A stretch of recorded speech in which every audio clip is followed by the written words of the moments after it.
144. Oh, I love that number. See it all the time. Who else sees 144 all the time? Leave it in the comments if you're watching this in the replay. 144 here on Sunday, September 7th. Sorry, July 7th. I don't know why I said September. July 7th. So it's 7/7. It's the Stargate. It's the start of the Stargate. And I'm here again. Totally, this was not planned. I'm here because my power went out on Friday. And then I did a redo on Saturday. And then my power went on Saturday. This time right in the middle of an oracle reading. And then so that brings us to Saturday. So here we are. It is, Sunday. Jeez Louise. And then, oh man. And then, I'm figuring out, okay, I'm going to do them earlier in the day because we're not losing power during the day. We're losing power at night for some reason. So I'm going to do it earlier in the day. See if I lose power, it's not going to affect a live again. And then I was guided to, because this is the Stargate, to, hey, Barbara, because this is the Stargate, to a spirit walk, facilitate a spirit walk. Try usually the best. Yeah. Oh, it's always, I was like, was there a plot all along with this to get me here on Sunday to do the Stargate and whatever? I'm like, I don't know. Either way, here we are. And then, so I set that up. It takes some time, to get all this stuff up. And so I'm like, oh, okay, I should really set this up for 1:30 instead of 1 because I just used a half hour of my day to set this up. And plan it all just fine. Make food to start eating a little before like 12:45. And then I want to take a shower because it's hot as hell. And literally get done making my food. And anyway, long story short, I end up finding all these ants going into my bowl of kibble for the dogs. I give them dehydrated, like really good food at night. They eat a bunch of this really, really high grade, human grade food, but they also get supplemented with kibble when they want. They can eat kibble. So I found all these ants going to the kibble, and I'm like, so I have a major ant problem here. I live in the mountains in Northern California, and it's on a level that I've never experienced before. Not even when I was in the mountains in Southern California. It was no different than anywhere else I had lived. Here, it's wild. The ants here, it's wild. I've always been able to cohabitate with them for years now. Hey, Bo, I put out water. I put out honey, little pieces of fruit, whatever. They stay contained. They find their food in their water, which is what they're looking for, which, by the way, this works in most places, unless you have a wild and crazy ant situation too. Then this only makes it worse. Which is what I tried last year. I'm like, I always cohabitate with the ants. 3 months into it, and dozens of cat and dog food bowls, and on and on and on, and just hell on earth with these ants. I finally broke down and I had to start spraying, which I hate to do. I love ants. I really do love ants. But not when they're not cohabitating nicely. And being intruders and crossing boundaries in a way I can't hang with. So, but it's just like every day I'm like, am I going to find ants? They've been getting into my tub. I can't even tell you. So earlier I find them in the dog food bowl, and you have to trace where they're coming from. And this was insane. it went all the way from the kitchen, the dog food bowl, all the way around into the, let me see if I can show you guys. So from in there into the kitchen, all around that wall, that's where the fireplace is. So I have boxes around there still from needing to do fireplace stuff. So like kindling and paper and shit like that. And then more over here, wait, this is weird. More over there is where I have the dog beds usually, and dog toys are just everywhere, and bones. It's always a mess because I have dog children and they're puppies and they have bones and toys and all sorts. And Cora loves to pull wood out of the box and chew on it. And so anyway, and then it goes all the way around here. And then there's a big box of toys, of their toys, when it, you know, there's actually a place to put them with their bones. So it's all like in there. The ants went all the way around there under the coffee table, and wherever there was like maybe a toy or a bone or whatever sitting there for a while, there was a cluster of ants, and on and on and on and on, all the way. Brutal, absolutely brutal. So yeah, so I had to spend the next 30 minutes instead of eating. So I would have a bite of eggs, have a bite of my French toast, and then, you know, clean, and then just, oh my God, what a mess. So by the end of that, when I was supposed to be, you know, here, I needed to take a shower, which I had planned anyway because it's so hot and I wanted to refresh myself. But I was like super sweaty from doing all of that work. That's the way it should be. What's the way it should be? I don't know what you mean. Oh, with the ants? Yeah, normally, I think that's what you're talking about. Normally, if you give them food and honey, honey and water and food, and like you put it where they're coming in, they just stay, they're like, oh my God, this is amazing. They don't go, you know, they bring more and then they go out into other areas.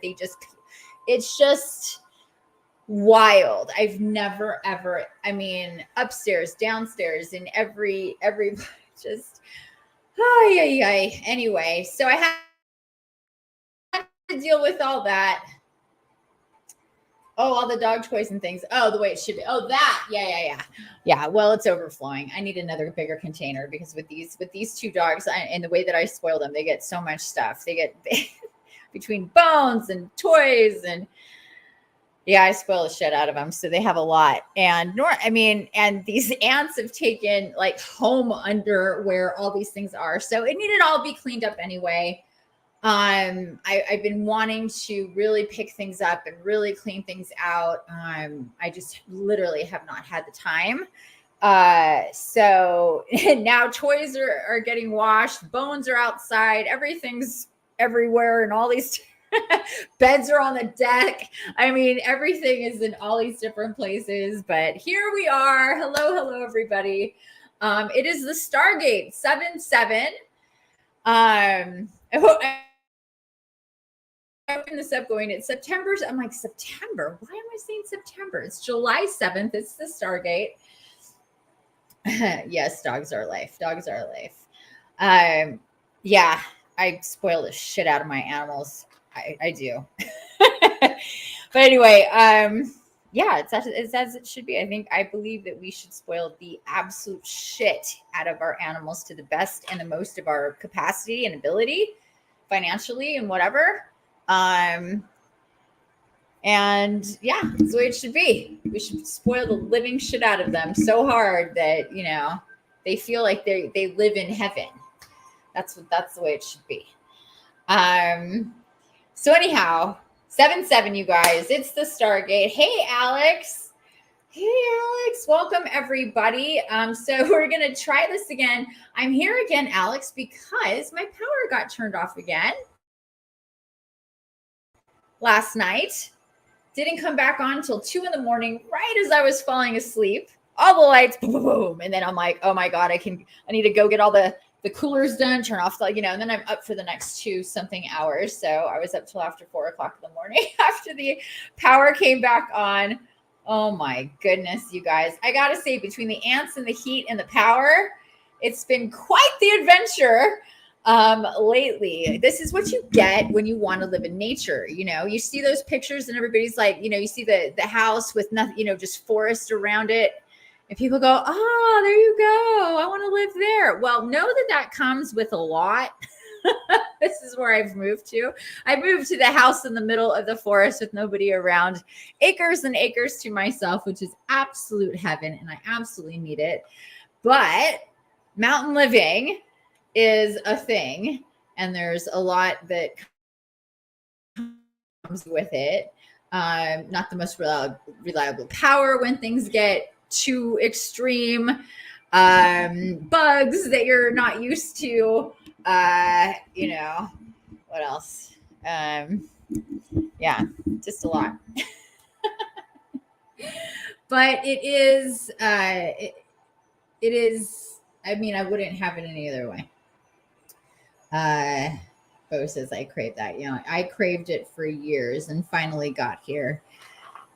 And yeah, it's very different. It's crowded in a different way. It's crowded in a divine way, in a natural, nature-based way, which also took its own getting used to. It took me a while to be able to settle in here and get grounded and get used to the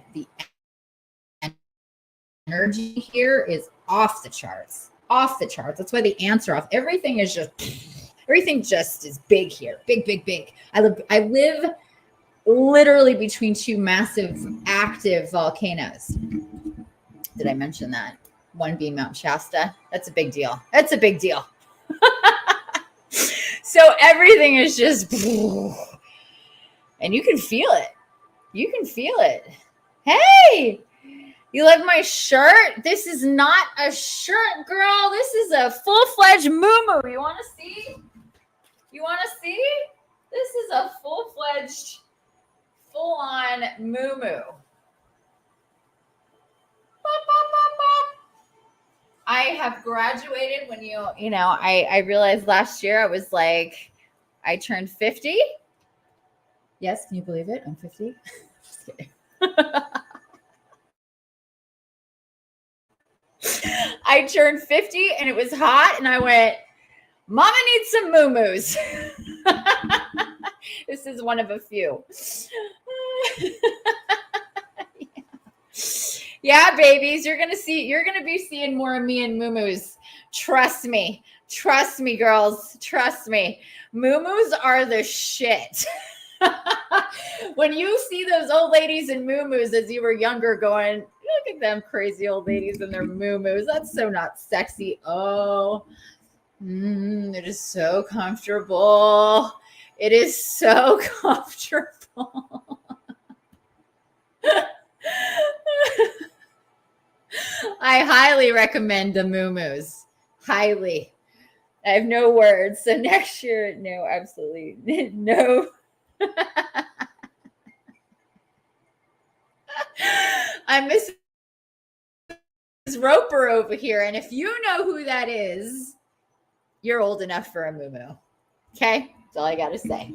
If you know who Miss Roper is, she's the quintessential model of moo-moos.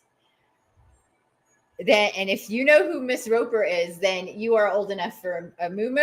And yes, all right, then you're old enough for a moo-moo. Again, highly recommend the moo-moos. You are crossing into a threshold, so I've got to tell you, but it is very, very comfortable, especially in the summer, especially in the heat. I'm not kidding you. It's good shit.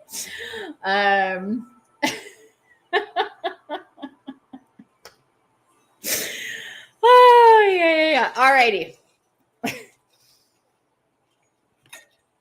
Okay, seriously. Let's get going. Oh, shit. There's Three's Company. Yep, exactly. Ding, ding, ding. Laura wins. Whoop, whoop. Three's Company. was one of the greatest shows of all time. Jack Roper, Chrissy, Janet, Larry, Mr. and Mrs. Roper, and then we had Mr. Farley after the Ropers were gone. And Mrs. Roper was in a muumuu in every scene she ever did, ever. She never wore a shirt. She never wore pants or a skirt. She never wore anything but a muumuu in all of the episodes she was ever in. She was the shit. That was a great show. I guess when the Divine Femme comes back out. You know what? It is strangely freeing and sexy in its own way because you can legit be full on naked. You're like naked. I'm not naked right now. I do have a little bralette on. I do have some little shorts on because it is kind of see-through. But when I'm not on camera, there's nothing else going on under here because I have no neighbors. Well, I do, but they're nowhere near me. And yeah, it's just amazing. Best show ever. It really was. It really, really was. Yeah, one of the greatest shows, really one of the greatest shows that ever was Three's Company. And yeah, Mrs. Roper and the Muumuus. So yes, here we are. That's where we've landed here on 7/7.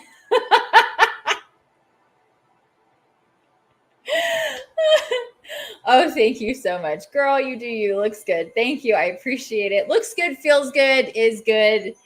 You know, and if you feel good, you look good. And if you look good, you feel good. I highly, highly believe in that. If you're feeling down and low, go do your hair, put on some makeup, put on something cute. If you feel good, you look good. And if you look good, you feel good. And that's only for you to decide. You know, look in the mirror. If you look good, you feel good. If you feel good, you look good. Raises your vibration. I'm all about comfort no matter what. Ultimately, it's about comfort. It needs to be comfortable. If I'm not comfortable, no. This is why I stopped wearing bras and underwear years ago. They're not comfortable, period.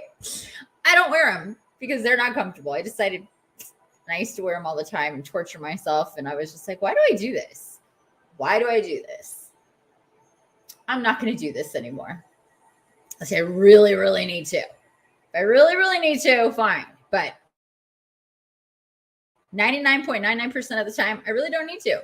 Me, personally. Do you? But I decided that a while ago also. In my muumuu years. All right, let's get serious, you guys.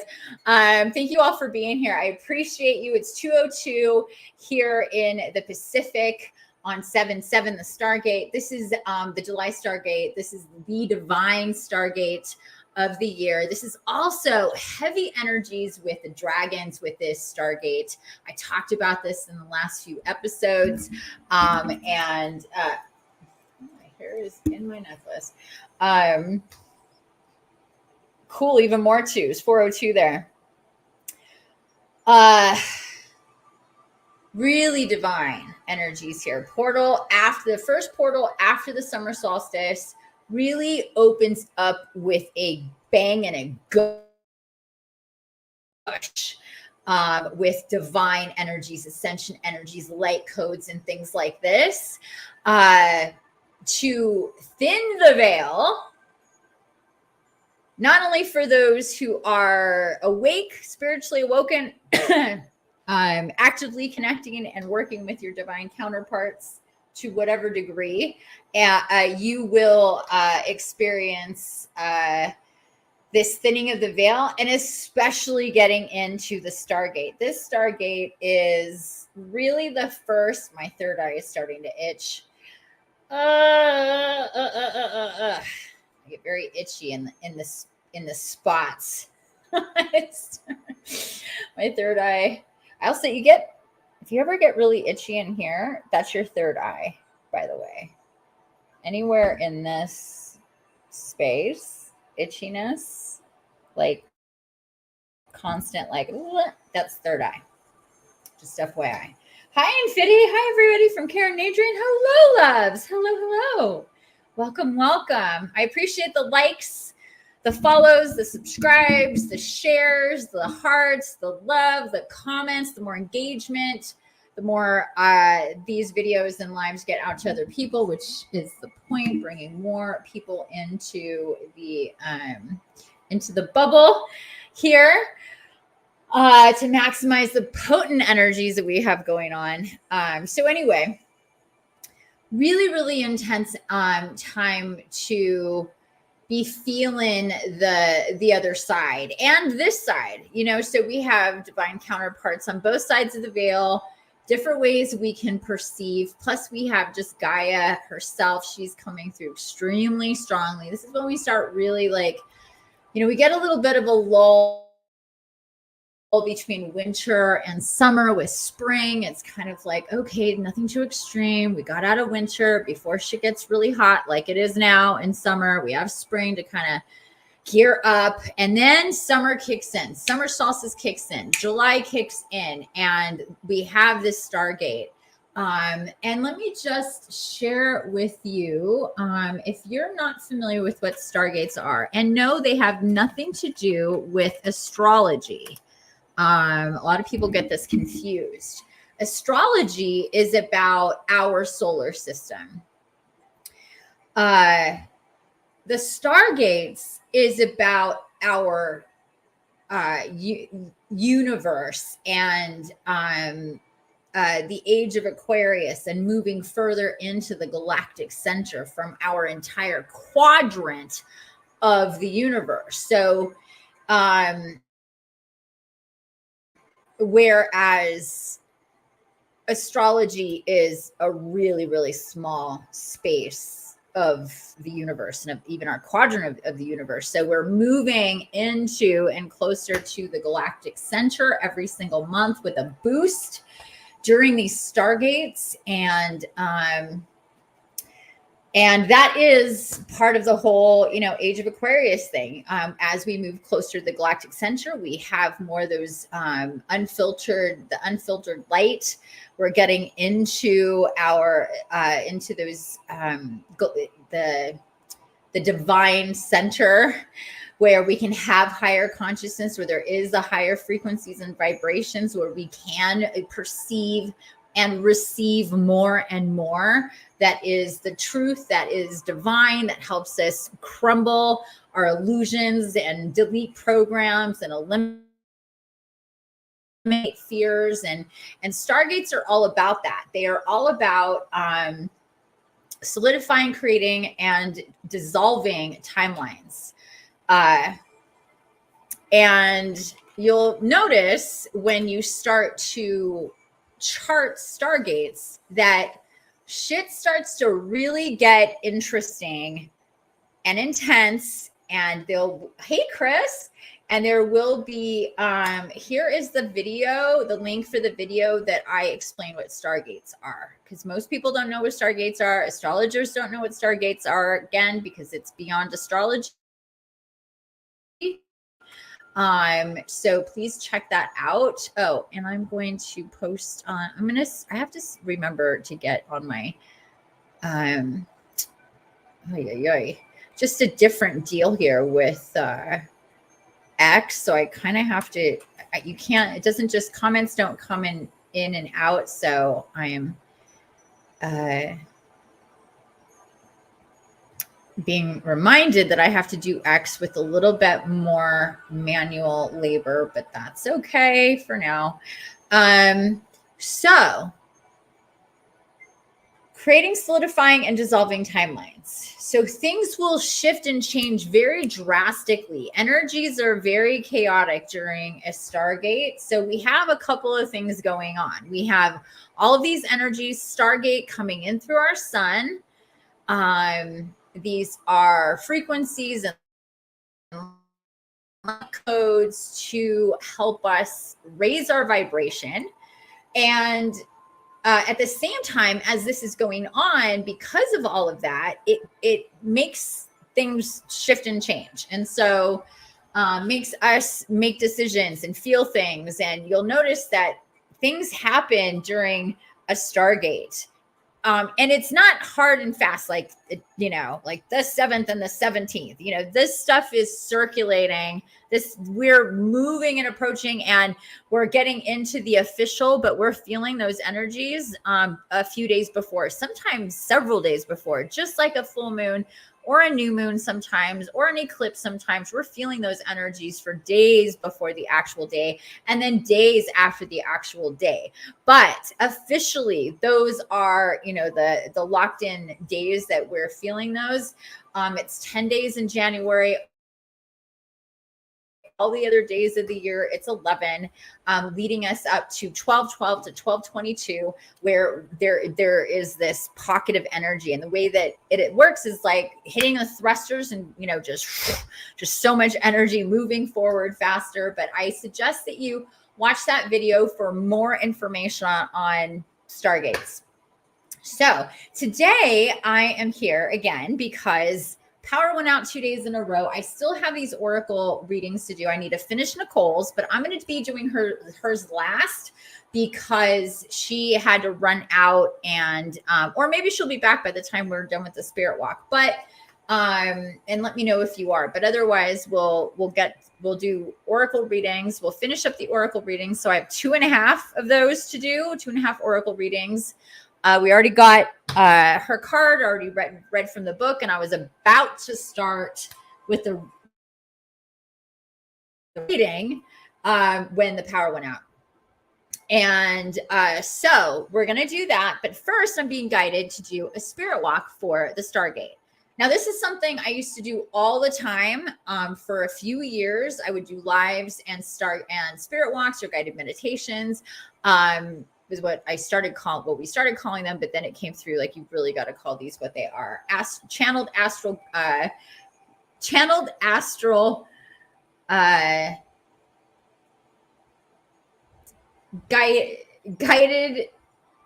Now I'm losing my own thing. Guided energy healing spirit walks. It's a mouthful, but it really encompasses what this is. It's beyond just a guided meditation. I'm channeling. And it's almost always I connect with Mother Earth GAIA. She starts coming through and creates the space that we travel to, and we do all whatever activations and downloads and connections and messages comes through. The last one that I did, if anybody is interested in checking out one of the last ones that I did, and you can do any of the ones that I've done in the past, and benefit from them, even if it was 3, 4, 5 years ago for a full moon or a new moon. So doing this, and they're just magical that way. It doesn't matter if it's, if they're old. The last one that I did was for the summer solstice. And I highly suggest that if you haven't done it yet, that you get on that ASAP. It's okay that you do this one first, and then you could go back and do that one. It was really fantastic. So I highly suggest that you do that. Can you post the link to your live? I'm going to invite my friend. Oh, you mean to join right now? You would use this. Well, it depends on where they're coming in from. If they're coming in from YouTube or Facebook, it's different. And if you're on, okay, you should be able to see that pretty easily. Cool. So let me help with.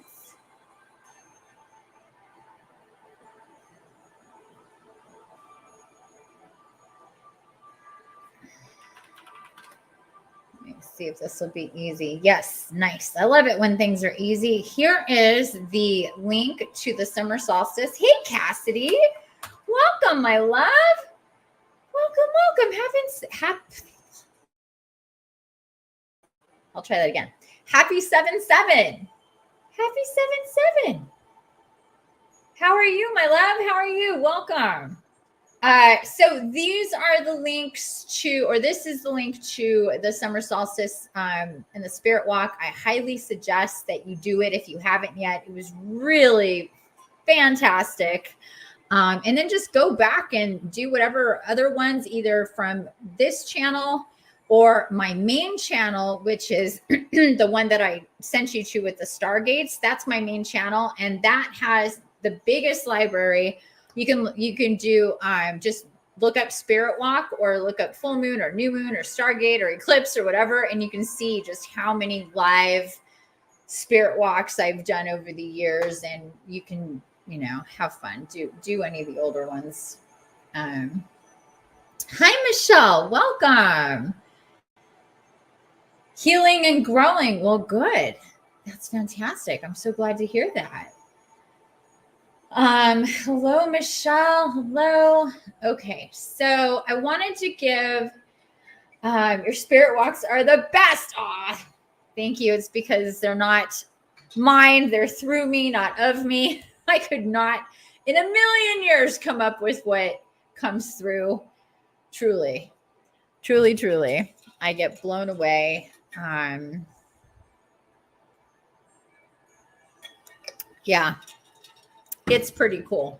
Gotta say, love them. She says, yes, I do too. And if you haven't heard, maybe you have, I don't remember. I know that you've been kind of in and out these last few lives. So I'm not sure what you know or what anybody else knows. Coming up here very, very shortly, I'm going to be doing daily or almost daily lives, specifically for, which include spirit walks, but it's going to be centered around supporting Robert F. Kennedy Jr. and his campaign. We're going to be reviewing policy and then focusing on and meditating on those policies and doing whatever. I don't know. I've never done anything like this in my life. This is what I'm being guided to do. But spirit walks, I've done a bazillion of, or at least I've facilitated. And again, they're not from my head. They come through me, and I channel, and it's this whole thing. But I'm being guided to do this for the Robert F. Kennedy campaign for president, because he needs to be president and we need to help him. And I'm being guided to facilitate as many as I can, as often as I can.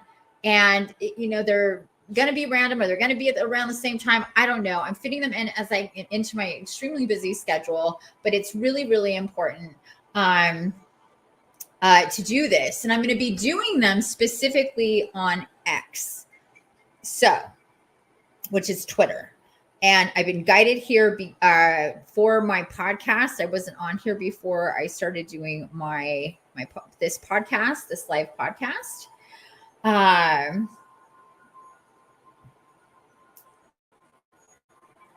Cassidy says, that's why they're so fucking amazing. I know.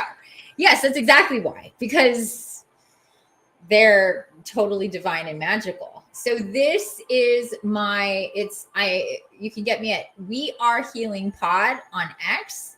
And the reason why I'm doing them there is because it's just audio. So I don't have to do a whole thing with video. It's a lot less labor intensive. They do get recorded on X. And that is really where the RFK base and all the energy and all the people, it's really, really big on X. That's like the place to be, basically. If you want to, know what's going on and be in the mix when it comes to the campaign, that's where you're going to be, which is where I was guided to go to support Bobby. And so I suggest that if you sign up, follow me, and click the bell to get notified of, whatever I'm doing, so you can join me live for these spirit walks that I'm gonna do. I'm really, really excited about them. I'm probably gonna start them in the sometime this coming week, maybe even tomorrow. actually.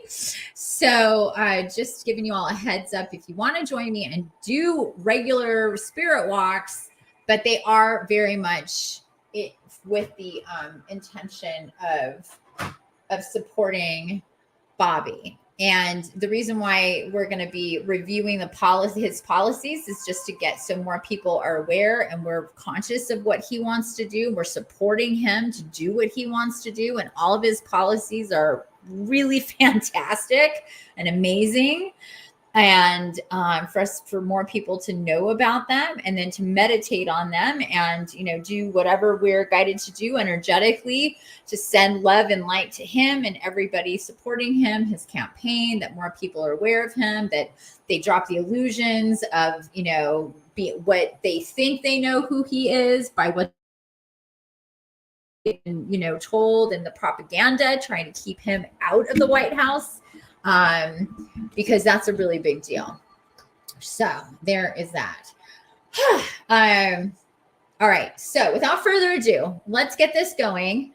We're going to do the spirit walk for the Stargate. I am going to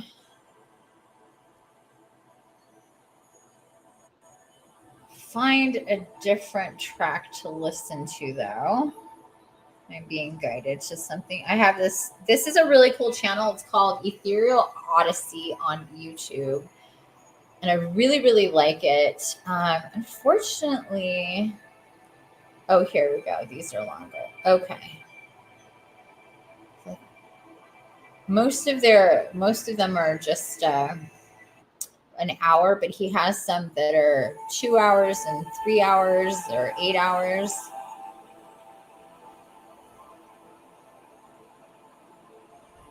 Two hours is enough time. It shouldn't be more than maybe a half hour, hopefully. But sometimes they can be. I am not in charge of that, and I have no sense of time whatsoever. After we're done, sometimes I'll be like, oh, that felt long. I've been known to do spirit walks for plus 2 hours with all the channeling and stuff. They always feel half of the time that they are. And they are very dreamy. And so I really suggest if you're going to do this spirit walk that right afterwards you journal just like you would a dream, because you will forget.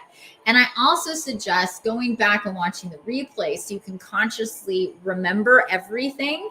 Because if you've done my spirit walks before, you know that this is a thing that I forget, and I'm the one facilitating them because you're in this dreamy theta state and it's just not, it's not normal. It's not a normal space. And we tend to forget a lot of the details that go down in these spirit walks. And that's just a fact. So to remember consciously, again, 2 things to do. Write down, do journaling as soon as you can, after the spirit walk, whatever stands out for you, and listen back to it. Not necessarily do it again. You can, but just listen back to it as you're doing whatever to get the full, to really let it sink in all that's going on. The other thing here too is it's just important that if you can, if you have an eye mask or something you can put over your eyes to make it nice and dark, that really helps your third eye activate when you're doing this. And you might get itchy or tingly and running to grab a journal. Okay. You might get itchy or tingly. That's fine. You may feel like moving, whatever. You don't have to stay still. I might be guided to set you up, with your body, like I do sometimes, depending.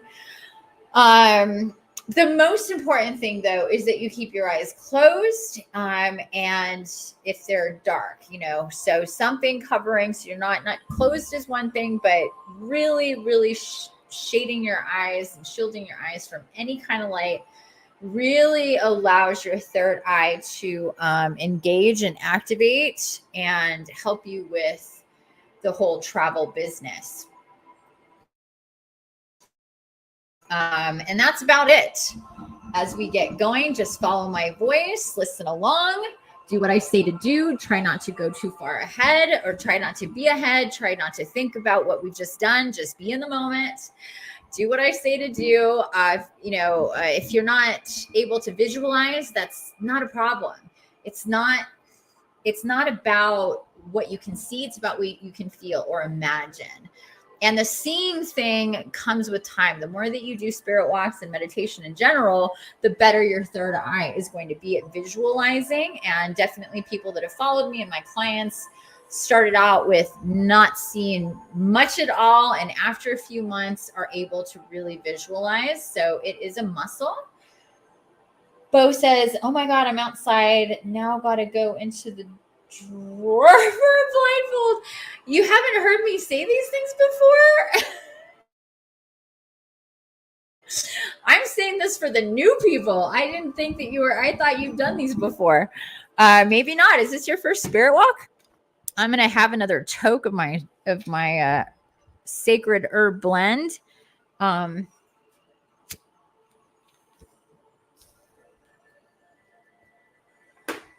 Have your crystals or whatever else.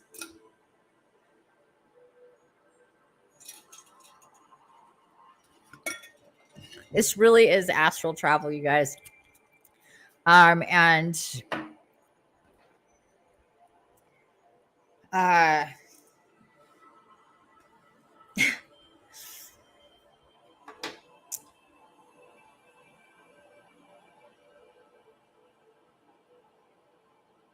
See yourself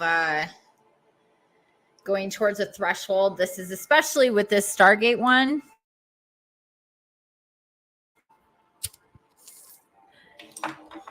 And yeah, they plotted to have me here today doing this. I know it. Okay.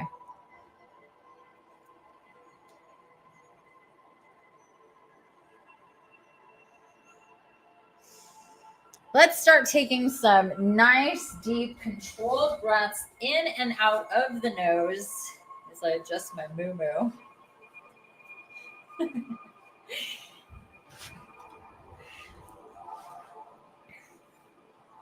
Okay, cool. Nice, deep breaths in and out of the nose. Nice and controlled and deep and at your own pace here.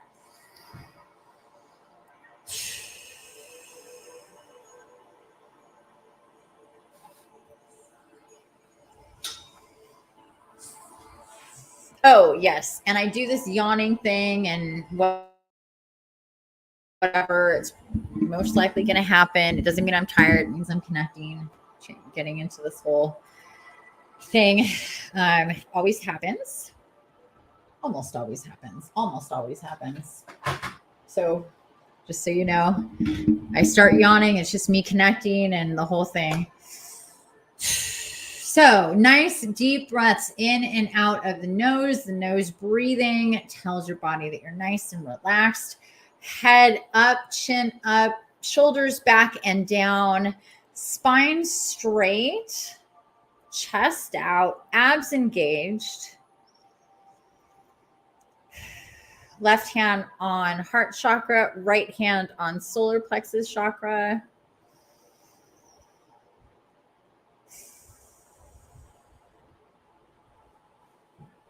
If you're sitting in a chair, feet flat on the floor or on a pillow or a bolster. Yes, you want to have your knees nice. You want to be balanced. Your pelvis and your hips, so you're not tilted in any way. You're nice and straight in your spine. Your ascension column is nice and straight. Again, chin up. At least when we're getting here started, shoulders back and down, spine straight, abs engaged. Left hand on heart, right hand on solar. Hips nice and balanced. Pelvis straight, not tucked.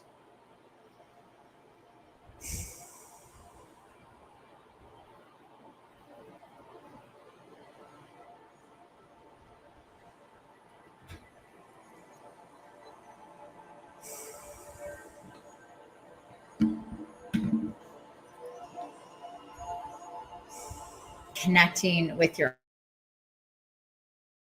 center. And an intentional smile on your face, please.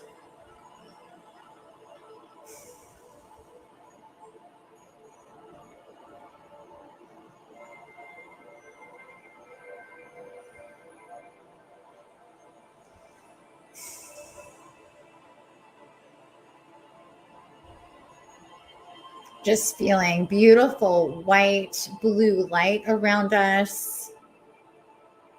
Angelic light. Your guardian angels are coming through. They're usually stationed at your left, but can be at your right as well. So you may feel some pressure, some warmth. Guardian angels coming through. Please have the intention of connecting with your guardian angels, receiving from them, just knowing that they're always with you. They've always been with you eternally, infinitely, from the time your soul sparked. Guardian angels have been with you, the same guardian angel. And then we have other guardian angels that work with us too, but they're not the one that's stationed with us. We have our miracle angels and our healing angels that come in with the team. They kind of keep the perimeter of our sacred space. They, of course, know everything that's going on with this too, but our direct point of contact is our one guardian angel, always stationed literally on top of us. A lot of people actually mistake their guardian angels for something else because they'll feel them when things are not comfortable or scary or things like this. And it's to actually make them more comfortable during those times. And it's not actually the thing that's causing those uncomfortable feelings. I've had to explain that to several people. So just think about that next time you have feelings like that. Ask yourself, oh, is that my guardian angel? And hopefully by that time, you're much more connected anyway with your guardian angel, because makes life so much easier if you're in constant contact with them. They can come in and talk to you and direct you very clearly as you're doing your life, making things so much easier for you. That is the gateway to more and more of your spirit guides and guardians, from archangels to ascended masters to your ancestors, spirit animals and animal spirits, galactics, dragons, fae, and beyond. So bringing it back here to your guardian angel and this bubble of light that they're bringing in. And it's this matrix of guardian angels, and not just the people and the guardian angels that are here right now present doing this spirit walk, but everybody that's going to do this after in the replay. And they're coming through. Those guardian angels are coming through.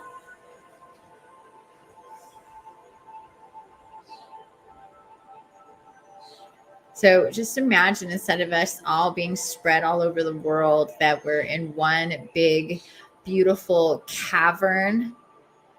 Gaia is starting to come in and build a scene for us. So just hold on here as it comes in. Concentrating on this beautiful blue-white light that your guardian angel has you in. It is very warm and happy and peaceful and loving. You can't really see anything beyond this light. Don't try to. Just be in the light. Feel the frequency of your guardian angel. Pure love, pure love, pure support. Pure love, pure support. The one being in the entire multiverse and all of creation. Look at what a beautiful thing Father God did for us. They created everything, and then they created us, our souls, and then they created beautiful guardian angels, even us archangels and miracle angels, healing angels, angels incarnates, doesn't matter. We have our own guardian angel too. Isn't that fascinating? They gave us all, no matter what we are, once they created creation and started with angelics, and it just fractaled out from there, that we all have a divine counterpart that is dedicated to us all the time, no matter what. In every incarnation we've ever had, it's been this one with us. They know everything about our soul and every single incarnation and every single soul family member that we're connected to. And the matrix of guardian angels work for us and this whole system of soulmates, and for the few that actually do have twin flames. That gets a little complicated, but every single guardian angel connected to the soul they were assigned to when that soul sparked, and all the guardian angels connected to each other, obviously, working together with all of our other divine counterparts, but they are the one.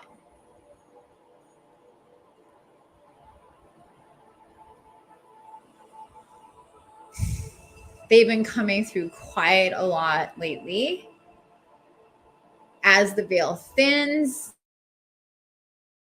as people are waking up more and more, as people are starting to understand, you know what, maybe there is a spiritual war. It feels like a spiritual war. People are talking about it more. I'm certainly have been guided to talk about it more. And as such, people are becoming aware of the light and the dark side parasites that people have. And then we have also our guardian angels that are connected to us as well. Work in the actual complete and total opposite way of a parasite. Their purpose for being is to lead us to more love and light, to lift our vibration, to help us through life, to help guide us, whether we're conscious of it or not. They're connected to us all the time. They do not judge us. They only love us.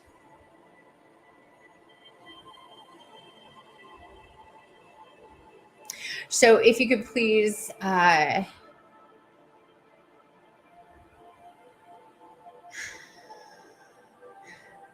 extend yourself and open your heart to have the intention and the direction to connect more and more with your guardian angel.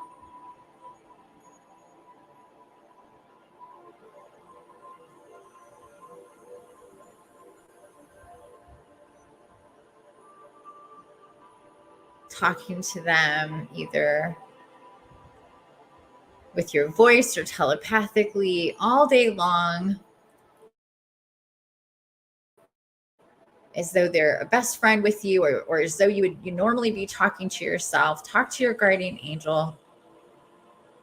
Ask them for help. You'll see how things develop here.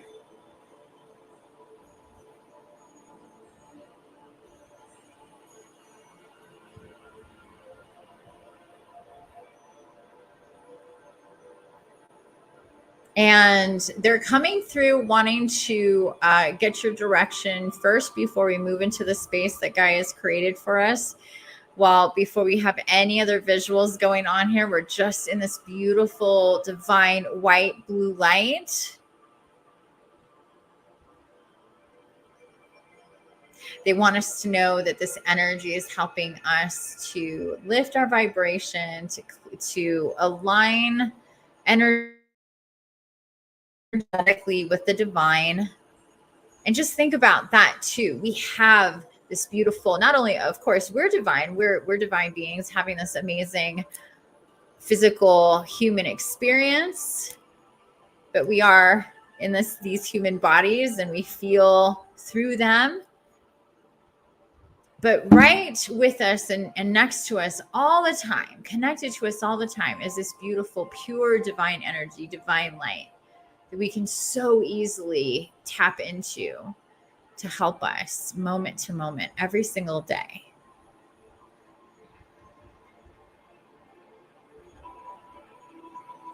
It's about recognizing and remembering this beautiful being and vibration and frequency that we're connected to, this divine light.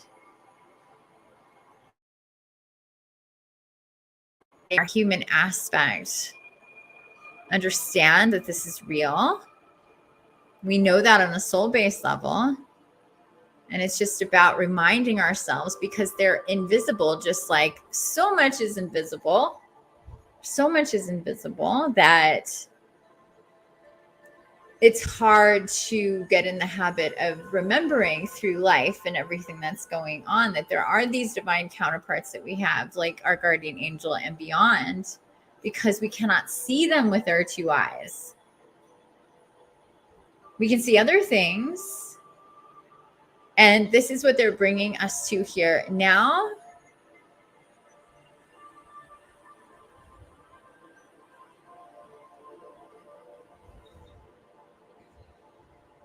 They're going to be sending either,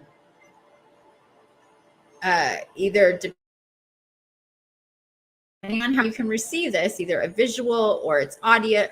It'll be audio, clairaudient, or it'll be visual, or it'll be clairsentient. You'll just know, or you'll just feel. Claircognizance, you'll just feel. They're sending you an image of a symbol that represents them, until you, and this will stay with you, but until you know their name and you're communicating where you can hear and know their name. They're sending you a symbol, some type of symbol that represents them. Each of you have a different one for your different guardian angel. The symbol should be simple. It could also be something like a bee, as a matter of fact.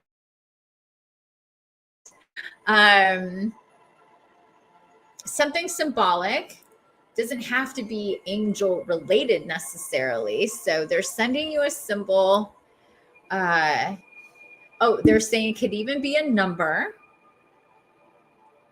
that is a simple design, though. It's something that can be a simple design that you could draw. And just make sure you remember what this is. So tell your conscious self to remember what this is that's coming through for you right now. It represents your guardian angel. This is a symbol or a number that represents your guardian angel.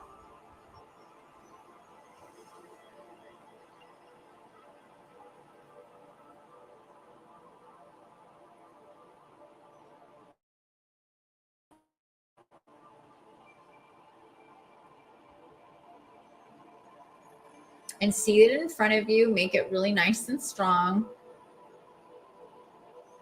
Now see yourself drawing it or painting it or designing it on the computer, whatever works for you, or finding this easy. And then make it your phone wallpaper, or print it out and have it on your walls. Draw it, paint it, have whatever the symbol is around you in the physical world. This is your project for the gate.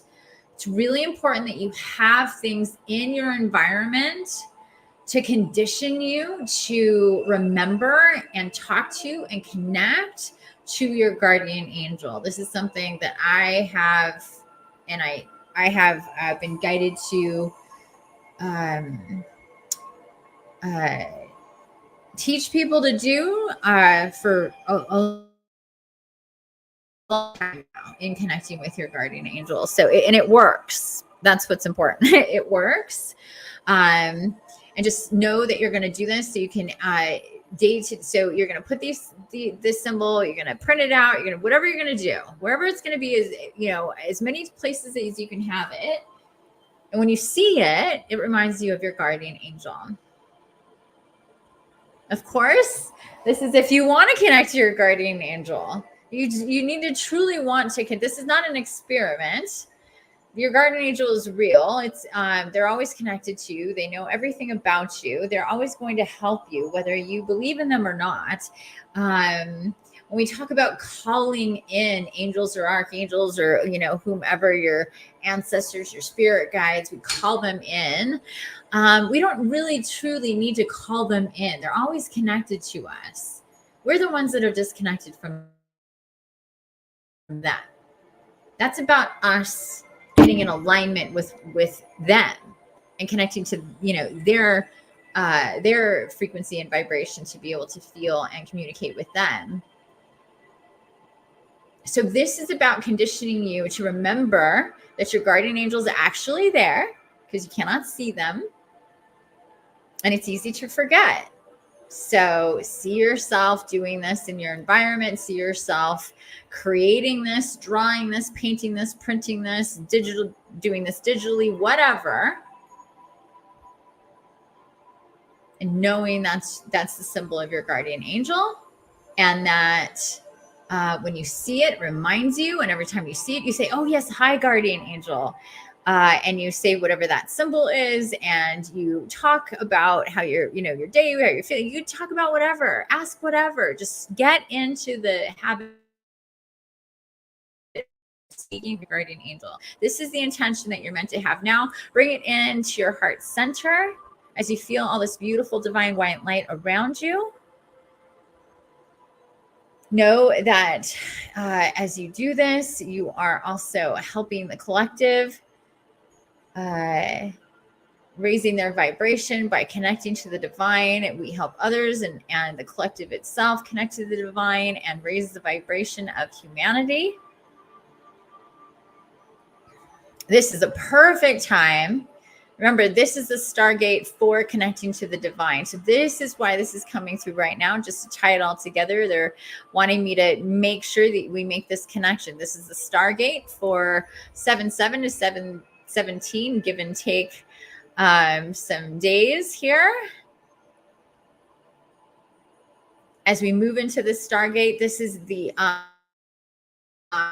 light codes and the downloads that will be coming in is about greater awareness of the divine, our divine selves, our souls, and our soul family, creation, Mother, Father, God. The fact that Gaia is a conscious being, that we have souls that are infinite, that we are here for a purpose, that we are divine incarnates. We are divine beings having a human experience for a purpose and many reasons on this mission of love and light. So we can remember. It's not about learning. It's about knowing and remembering and not being afraid of our own power. And understanding that, yes, we've been limited. Yes, we've been in bodies that haven't felt so great for various reasons, in various degrees. And still, there's many who struggle. This fight between the dark and the light is only intensifying, but the light is always going to beat the dark, is always going to win. We eventually win this war. We just have to go through it. And that's why we are here. And to do that, we need to be incarnate. This is how we affect change, by being part of it, by being in this dimension in the only way we really can, which is to be incarnate. And we have our divine counterparts. They are here. They are with us. We are never alone. Say to yourself, I am not alone. I'm never alone. Even when you might want to be like, okay, maybe I want to be alone. You're not, and you're never alone.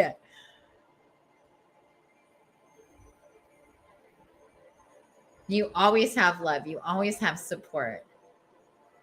You're always going to be led exactly where you're meant to be. You just have to get out of your own way and accept and not resist. Let all this love and light come through. Let these connections happen. See them happening and getting stronger and stronger. See yourself being able to connect more, to be having a higher vibration as it's meant to be, all in divine right timing, but it takes intention. And your guardian angel is here to help you. This is, of course, you need to be ready, ready to level up in this way.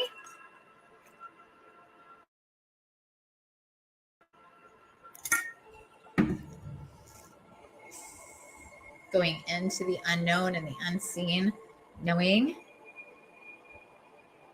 through this portal of the 7/7 Stargate, we are collapsing, creating and dissolving timelines. Your guardian angel is going to help you with that. Now Gaia wants to take us into the space that she has created.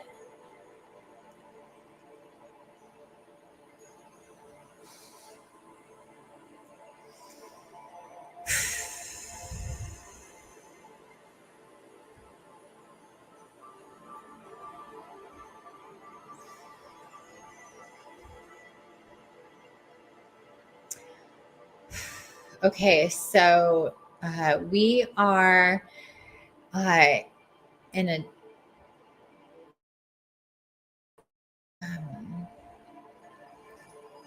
seaside, the beach, the ocean, very near, but we're in a cavern in these tall cliffs that are right on the shore. And we can see the ocean from where we sit, and we are sitting. And it's a very large cavern. And the way that the air moves in from the ocean air, the breeze, the wind is moving in, it circulates into this cavern, this beautiful spiral of air and energy.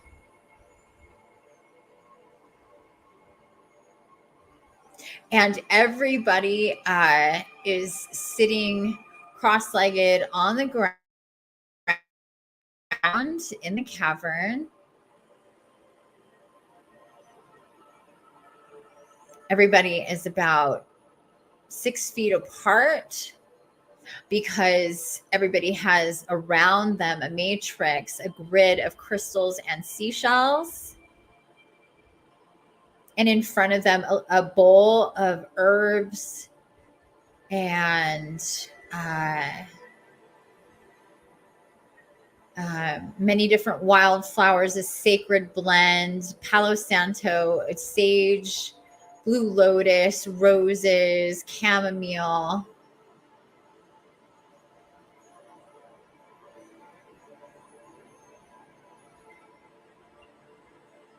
Seaweed vine. Seaweed vine is in there. Seaweed vine.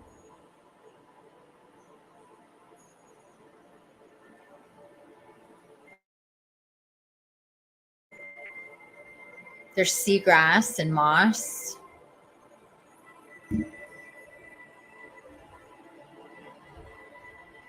And it's lit. It's on fire. Beautiful fire.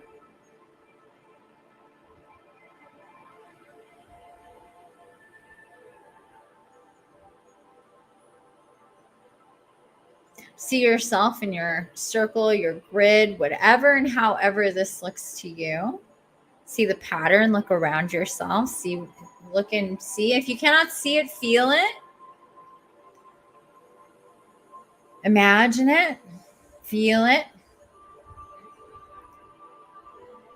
Those of you who can see it, go ahead, take a nice long look. Inhale this beautiful smoke and the fire.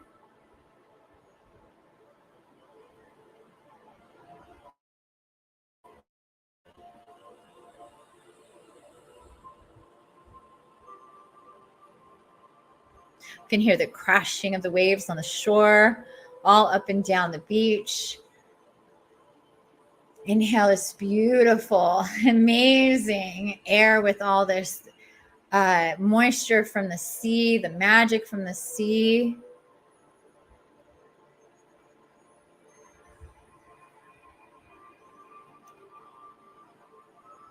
Beautiful sea creatures coming through, whales, dolphins, stingray, sharks, lobster, all different fish and starfish and snails. Just they're all starting to come through. All their energy is coming through here right now.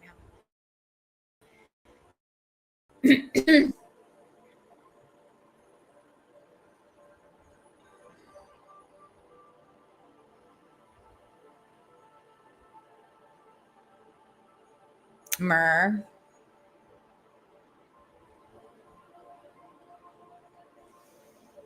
Continue to take nice, slow, deep breaths as more of this energy is coming in.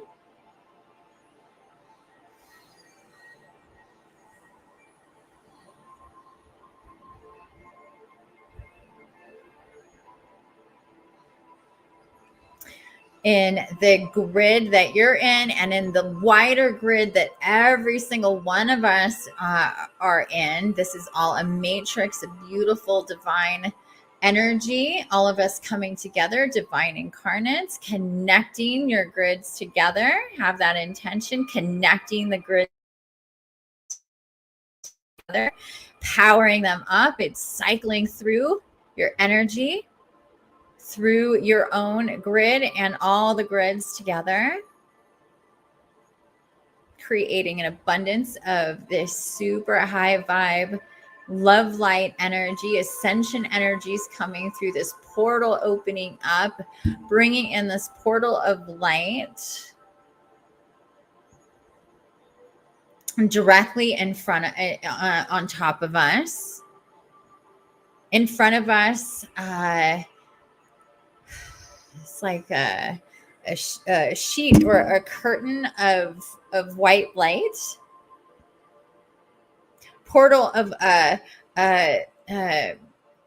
beams of light coming from the top on down, straight down to our grid, and then a curtain of white light in front of each and every one of us, like a mirror, your own mirror. It's a portal. It's a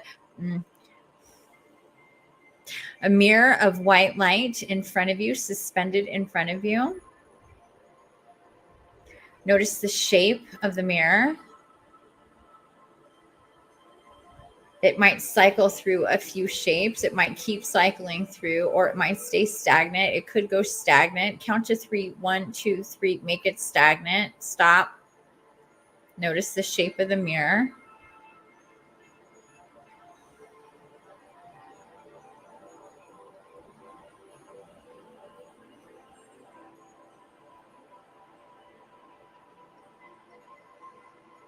Portal into the future.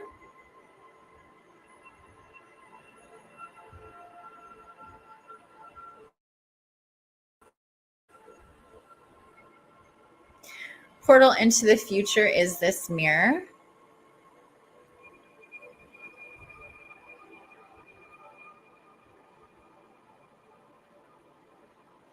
And see yourself connected with your guides and guardians in a very, very real way.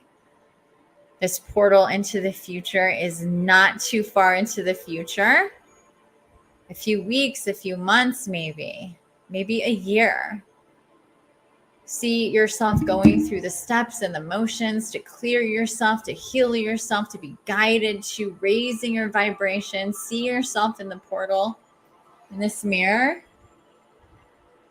Feel all this divine light coming in and having the intention of this divine light coming in, connecting with this, these grids, individual grids, and the entire grid as we're in the cavern.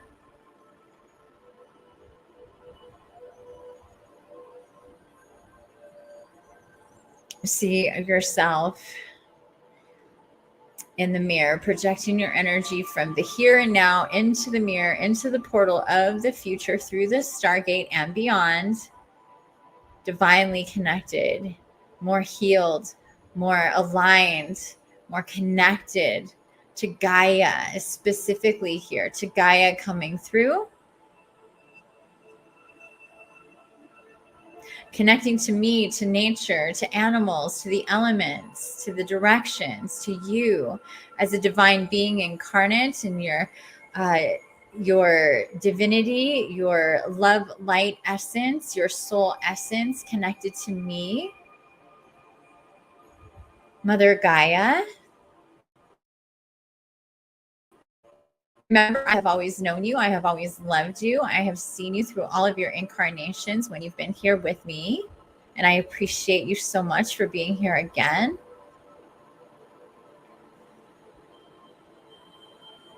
You and your brothers and sisters, divine incarnate, warriors of the light.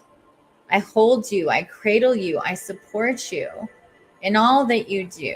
All of my gifts of natures are for you to have, to use, to behold as your tools to your greater healing and connection.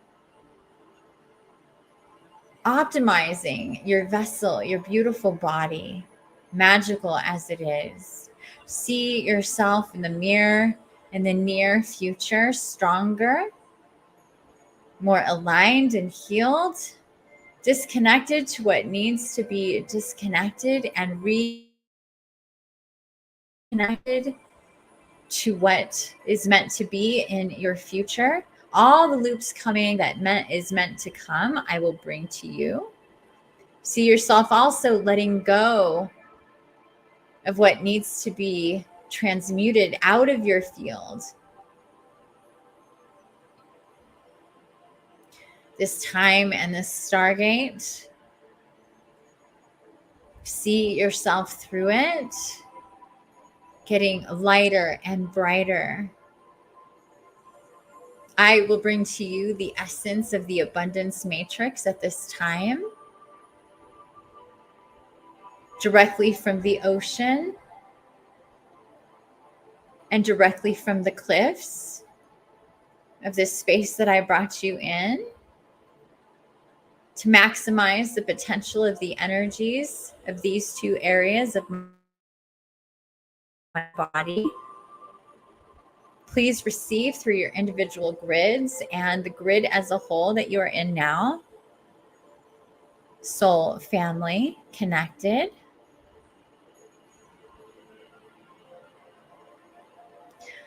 Diamond, clear crystal quartz, rose quartz, amethyst, emerald, sapphire, ruby,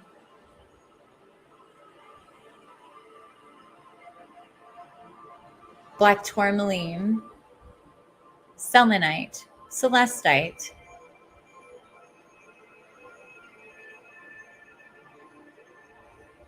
tanzanite, citrine, shugnite, pyrite,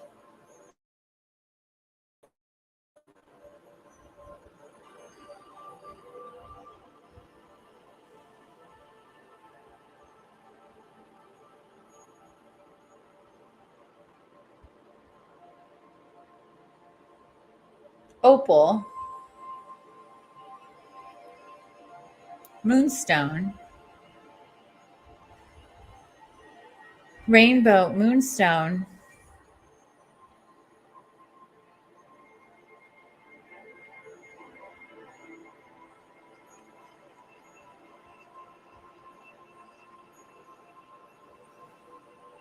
orange calcite, green calcite, fluorite,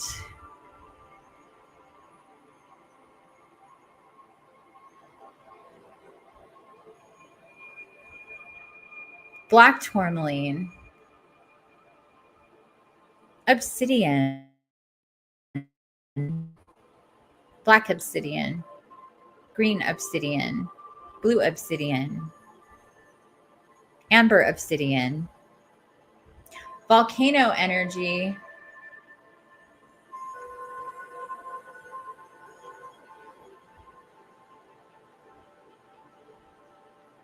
volcano energy coming in,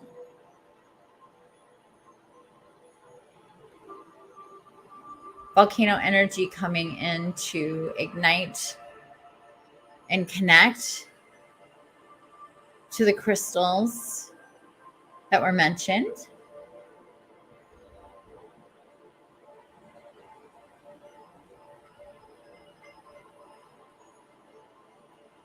Connecting these crystals with volcano energy to your grid.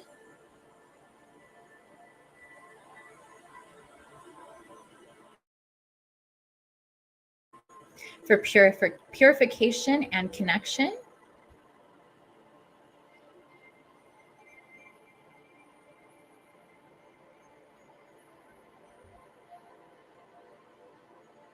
And initiation.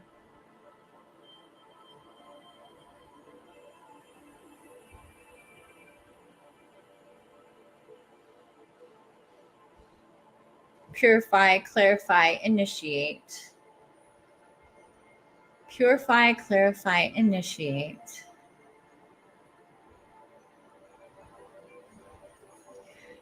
See these energies coming through and around your grid in a wave of light, coming through as rainbow light, swirling around you, swirling around everybody in the cavern.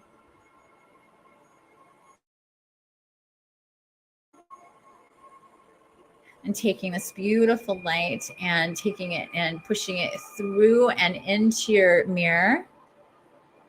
Beautiful light mirror of the portal for your future, and sending this energy through, connecting to it in the here and now. See yourself there in the cavern. See yourself in the future in your mirror. 3 points of light.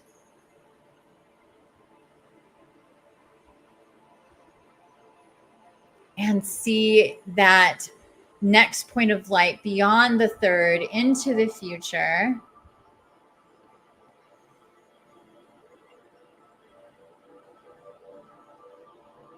Again, see yourself lighter, brighter, healthier, more connected, in alignment. Fully aware and communicating with your guardian angel, with me, Mother Gaia, with your other guardian angel, guides and guardians. Building your relationships, getting stronger with your vibration, with your ability to create and co-create. Being taken through the processes to eliminate your fears, illusions, programs, triggers, to heal from your wounds and traumas and abuses that you've experienced, not only in this incarnation, but all incarnations. May you connect in the ways that you need to with your body, with your guides and guardians, and with your soul.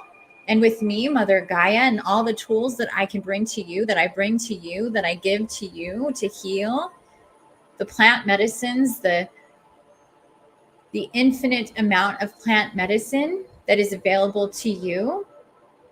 May you be guided to them more and more, and to use them and to connect with me, your Mother Gaia, through nature, through animals, through spirit animals,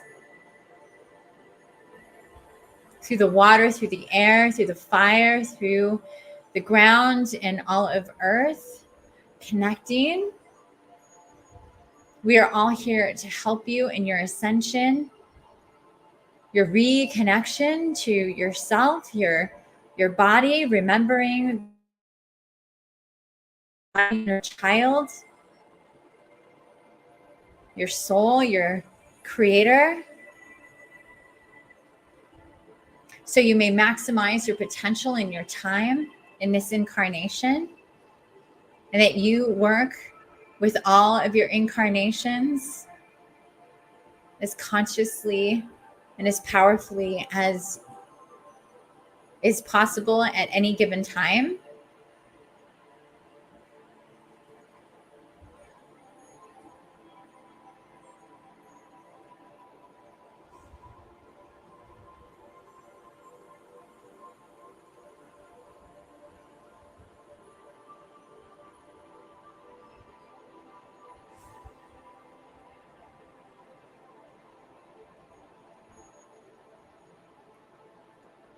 See your light body activating, charging, becoming more and more powerful as time moves on, day to day to day, and being guided to yourself, to your soul more and more, your connections with your guardian angels and your divine counterparts stronger and stronger. Confusion, doubt, limitations, depressions, anxieties, judgment, shame, all of these things eliminating from your vessel, your body, your energetic being, and your timelines more and more. This is the process of your ascension, the process of a higher vibration.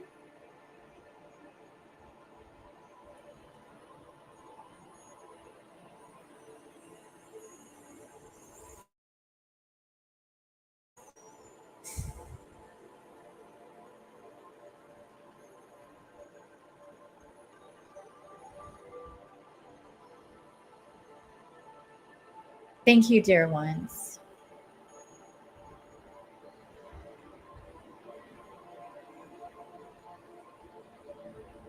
As you look into this mirror and portal of the future and see yourself lighter and brighter, further along your journey, connected to yourself and your highest possible timelines,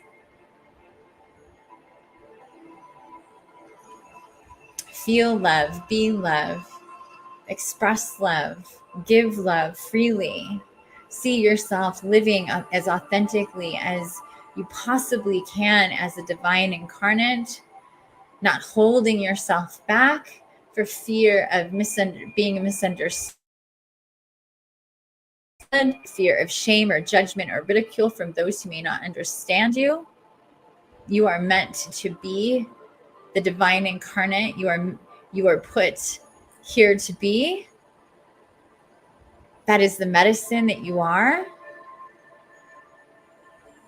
See yourself limitless, living as authentically as you can, as peacefully, as joyfully, and in a state of grace and creation, living the life that you're meant to live with those you are meant to know and love you.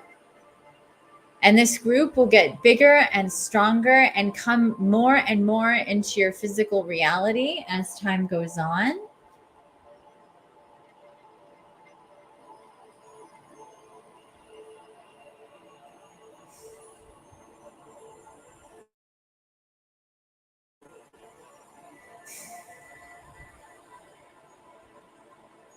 See yourself through this portal, through this Stargate, starting today, 7/7, and through the next 10 days, being open to receive and be guided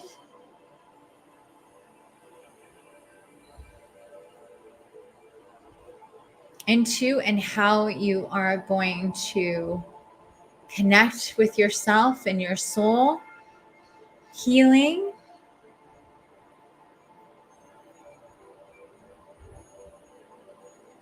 what is to be eliminated,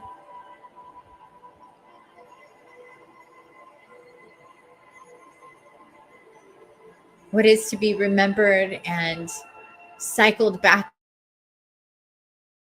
into your timelines, what is to be new, completely new. See yourself open to all of it and going through it as easily, as peacefully, as joyfully as excitedly as you possibly can. Know that the more shifts and changes means bigger steps forward. Be conscious of your resistance and your tension and your anxiety and your stress and your fear and your triggers as you move forward in the next several days and beyond.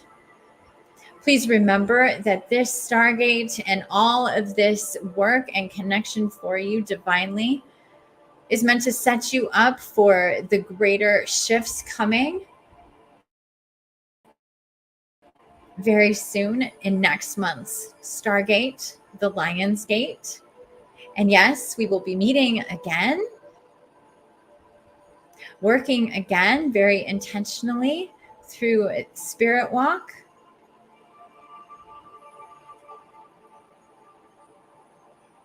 So see yourself preparing for even a more intense time of shifting timelines coming next month. This month is, and this Stargate is, and all of this is to help you receive the guidance of what needs to be changed,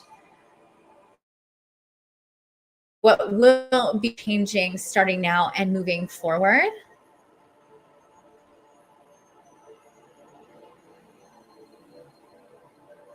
You are being reminded that this is the beginnings of a paradigm shift that is going to take place over the next few months.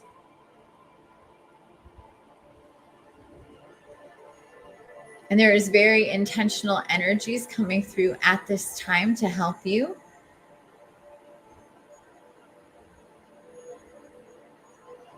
Namely, connecting you to your divine counterparts and to me, your Mother Gaia.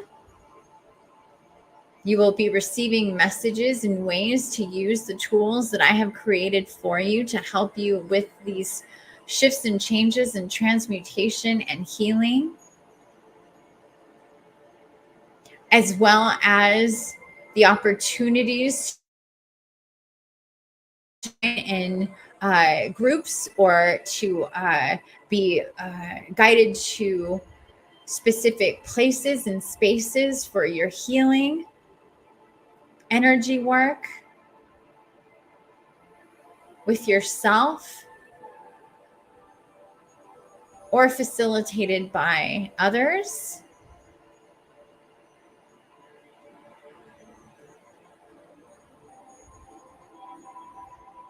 Know that I am always here to help you, to heal you, to guide you. I am your Mother Gaia.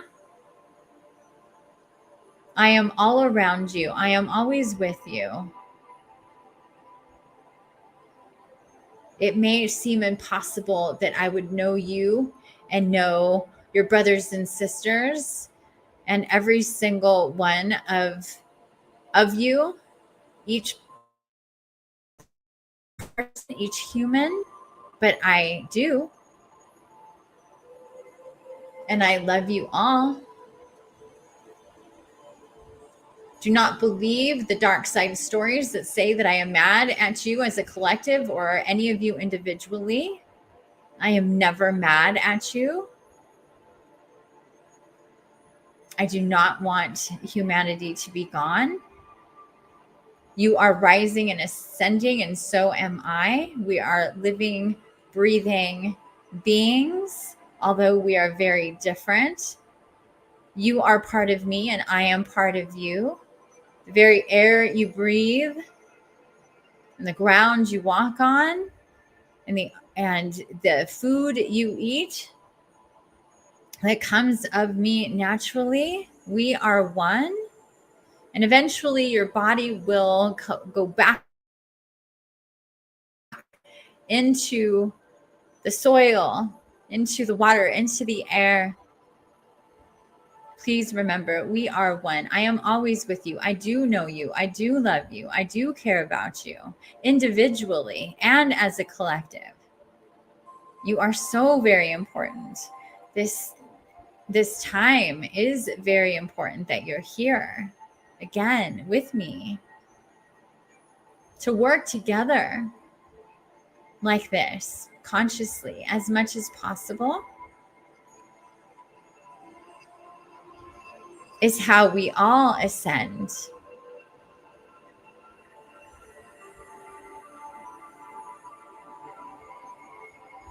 Notice and remember how time has shifted the awareness of divine connections, connection to me, to nature,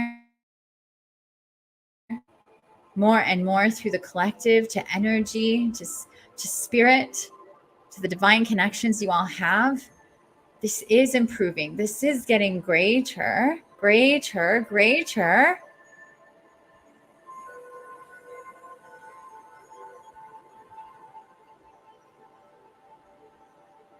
As long as you stay with and by and for the light, connected to your soul and wanting to connect more and more, having reverence for your beautiful bodies, all of your bodies, working to heal and clear and connect.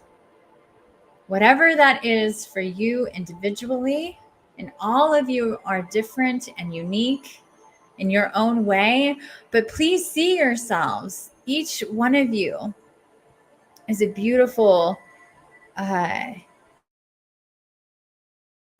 portrait being put together, each piece put together. You have your place, your piece, your unique set of timelines fitting together with everyone else's. And please know and trust that all of us, all of your guides and guardians and divine counterparts, we know you when we love you and we support you. You are so very precious and important. We are all here to work together, to be together, to unite, to lift, to rise, to shift the consciousness of humanity and help others understand.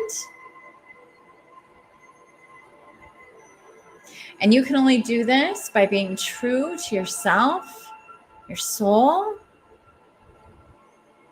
Do not let fear to keep you from yourself. The more you step into your divine light, to your divinity, to your purpose and your place,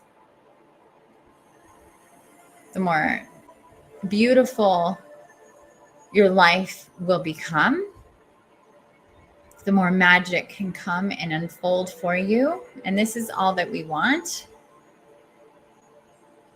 for you. And lastly, we will be inspiring you to align with your soul and your divine inner child, the creator, through being creational, through writing, drawing, painting, building, whatever that it is, programming, whatever that it is that you have an affinity for, your unique essence to create, to take from the ether, from the spirit world, from your soul, from your divine counterparts, inspiring you to create and create into the material world. You have every tool that you need to do so, and you will be inspired to do more creation in your own unique way. You will have the inspiration, the time, and the desire to do so. Allow these creations to come through you. They will help you align and connect, and they will help others align and connect. Share.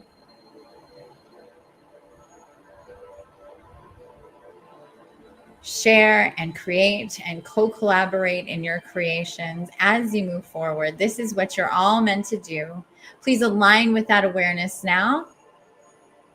Activate and download consciously the light codes that can come through to help you with creation, being creational, creating,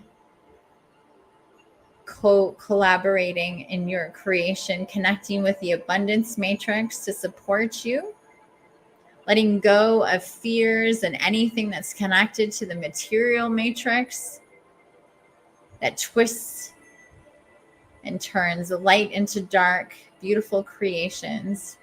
Allow all your creations to be of the light, purely of the light, connected to the abundance matrix. Whatever that is that you're meant to create in the near future and beyond, see yourself creating. We are sending you creational energies, divine creational energies as you are meant to create. These are golden light creational energies.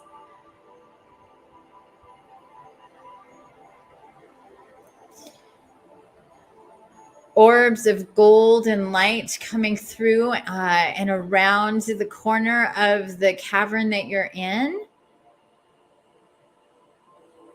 Many, many orbs of gold and light coming in the cavern that you're in, connecting with the pillar of light that's coming down above you. Your mirrors dissolving. Orbs of golden light coming through in the cavern all around you. Orbs of golden light.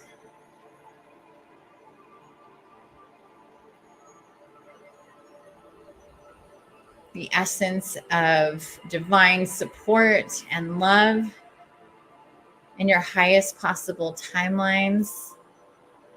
Orbs of golden light, divine angelic light.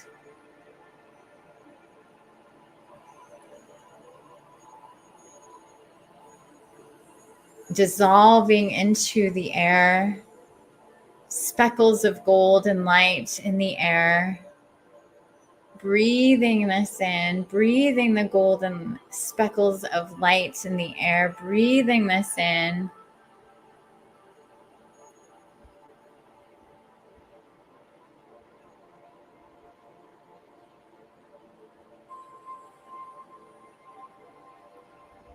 Filtering through the pillar of divine light coming in from the top. Speckles of golden light through the air, breathing this in. It's falling all over everything. Gold and golden light falling all over everything. Over you and everybody else in the cavern. Everyone turning to gold. Your grids turning to gold. Crystals, everything turning to gold. Shells turning to gold. Ground turning to gold. Everything turning to gold.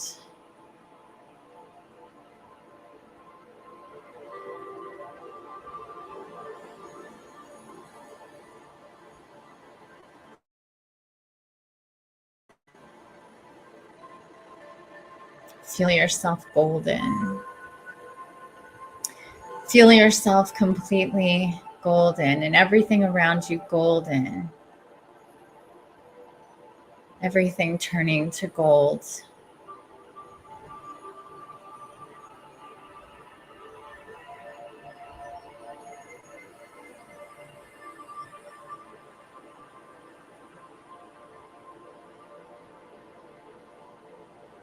Absorb this gold within yourself all the way from the top, all the way down into your beingness, to your physical body, all the way to your bones, golden bones, be golden, golden light, gold, gold, gold, rich, abundant, beautiful and strong, divine,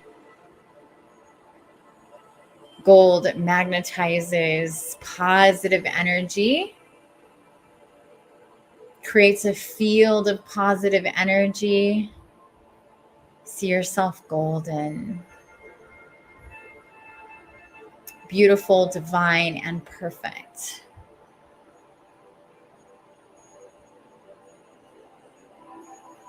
Beautiful, golden, divine incarnate that you are. You are a fractal of Mother, Father, God, birthed here through Mother Gaia.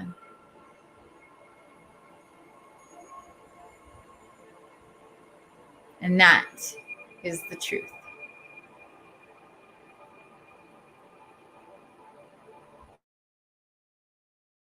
Let yourself feel and remember this truth. And see everything set positive and light and bright. See the illusions falling away. See yourself fearless and limitless and powerful and beautiful and divine. Strong and courageous and limitless. Golden.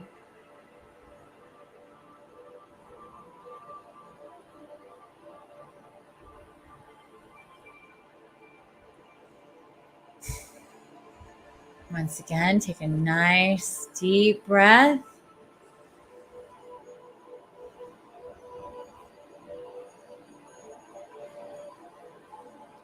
Feeling yourself emanating this golden light from the inside out. Beautiful golden light surrounding you, all around you.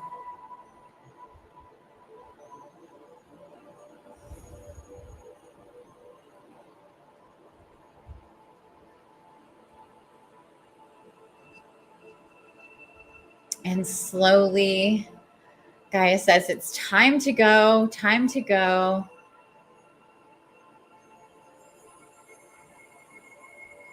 So the cavern will start to fall away. The scene of the ocean and the waves will start to fall away, replaced by just more golden light all around you. The matrix and everyone in the cavern starts to fall away. Just golden light all around you. Nice, deep, steady breaths in and out of the nose. Golden light all around you.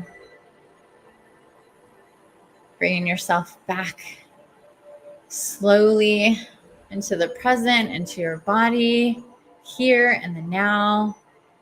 Golden light all around you. Guardian angel with you.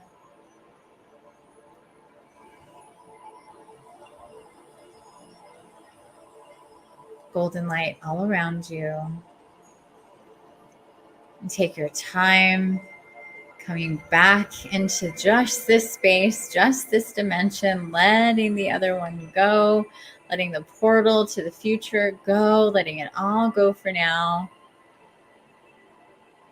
Gaia says, thank you so much. Thank you so much for being here. Guardian angels for stepping through, for creating this connection. Crystals and abundance matrix activations. Thank you. Thank you, Gaia. Gaia thanks us all for being here and connecting with her. Guardian angel says thank you for connecting, for opening up, for having the intention of working with me. Please remember your symbols.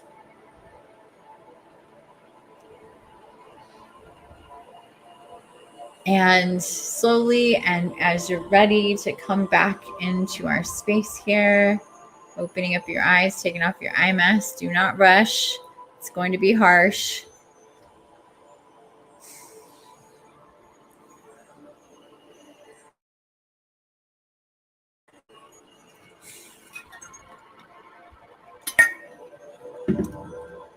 and I will be right back.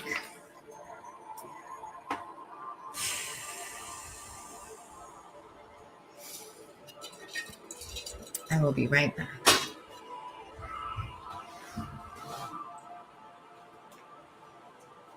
I'll be right back, puppy. I'll be right back.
Be right back, everybody.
Alrighty. I am back. I had to go take care of swamp coolers for my cats and put shades down so that they don't get baked by the sun. It's right around this time, a little late, but it's okay. It's still nice in there. Whew.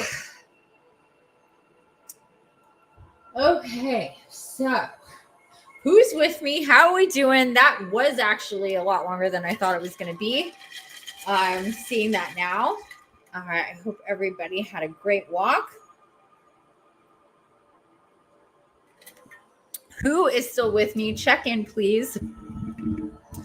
Unless you're still feeling golden, which you might. I can pop out of those a lot easier than I think other people can as the facilitator.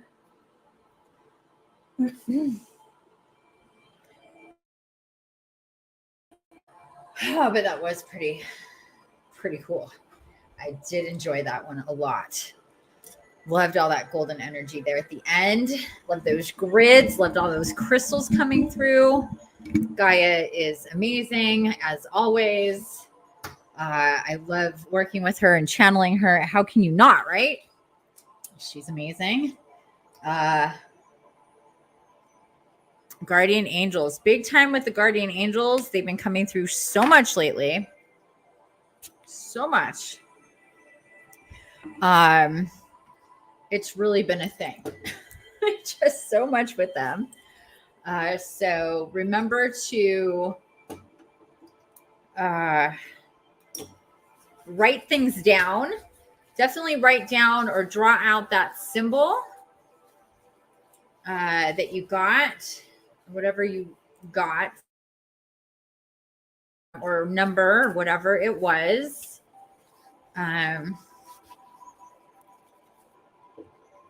That was pretty cool.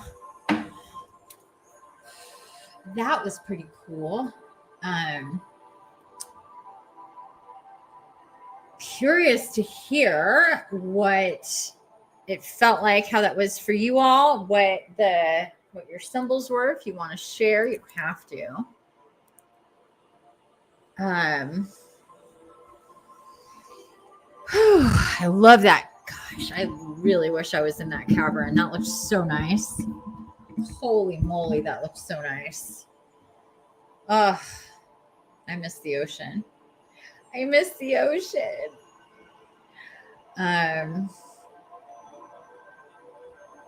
You're still here. Loved that. Your symbol was a spiral. Ooh, very cool. I love that. Did you see a symbol, Laura? I love that too. It was good. I really loved all that gold at the end. That felt fantastic. That felt so good. I think the very, very end was my very favorite part, was all that gold. We work with gold a lot. Gaia brings gold in quite a lot. Yeah, we work with gold a lot. a lot. And every time it's a little different. Every time it's just as cool as the last time in its own really bitchin' way. I absolutely love working with gold. It's just, I love it. I love it. I really, really do. It gets me so jacked. Oh my God. Every time we work with gold, I get so jacked. And I'm reminded that I did a reading for myself. Where are those cards? Where are they? Okay. Hold the phone. Oh, no. Yeah. Hold on. Here. It's here somewhere. Right? No? What did I do with that? Oh, I moved it. Oh, it's right. I did move it. Why did I do that? Oh, I did put it back in because I did that reading. Okay, well, in my alchemy deck, this is my alchemy deck.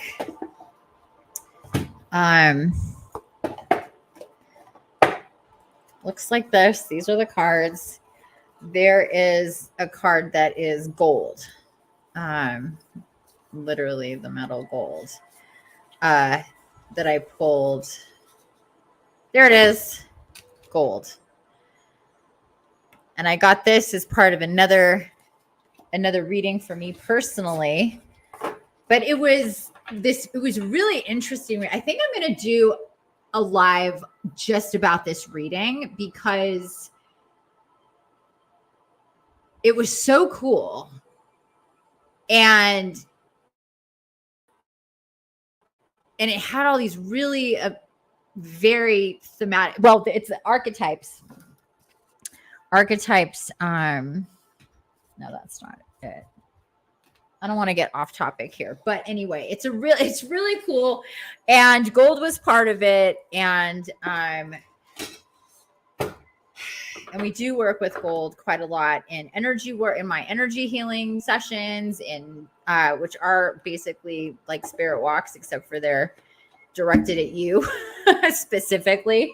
But they're basically what you just did or witnessed with that spirit walk. If you did that, if that was new to you, if you don't know what like a healing session would be with me would be like, it's kind of like that. It's very similar to that. But it's, just for you. Who else is with us? Let me know. But yeah, this is the gold card, my alchemy deck. And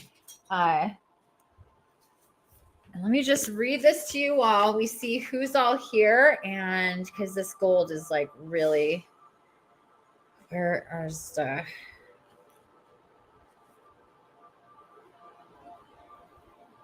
There it is.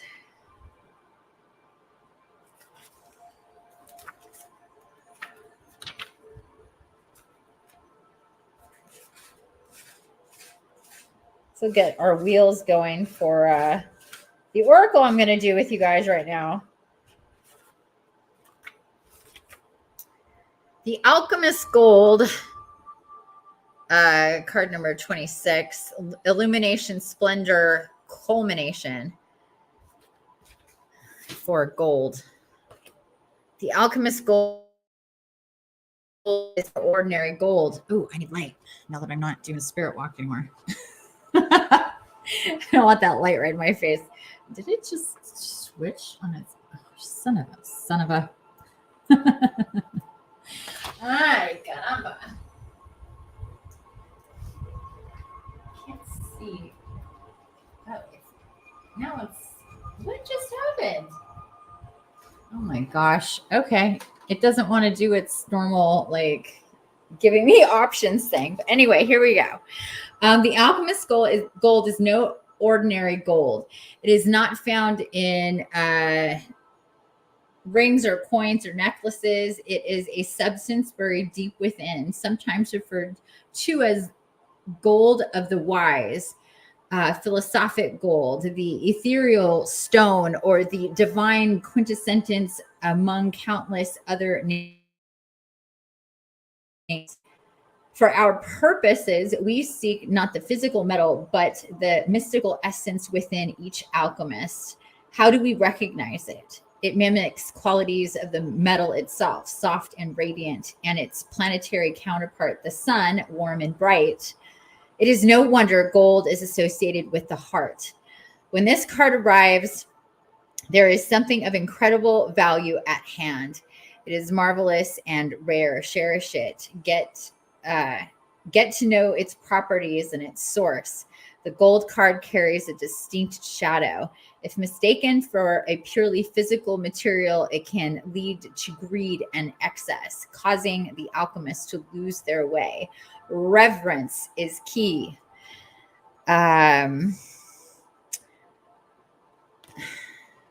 It's so hard to read these other sides here. I'm going to leave it at that for now. But yeah, it is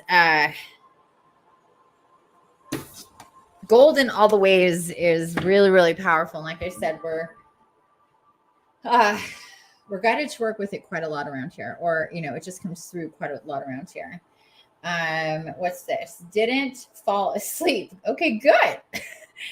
I am on my hammock, came back to eagles above, a monarch flying around me, and LVU in the sky. Very cool. Aqua 111 on my microwave. Very cool. And it looks like we have 11 people here. I'm not sure where everybody's coming in from. But thank you all for being here. Nonetheless, we're on Facebook, we're on YouTube, and we're on X. We just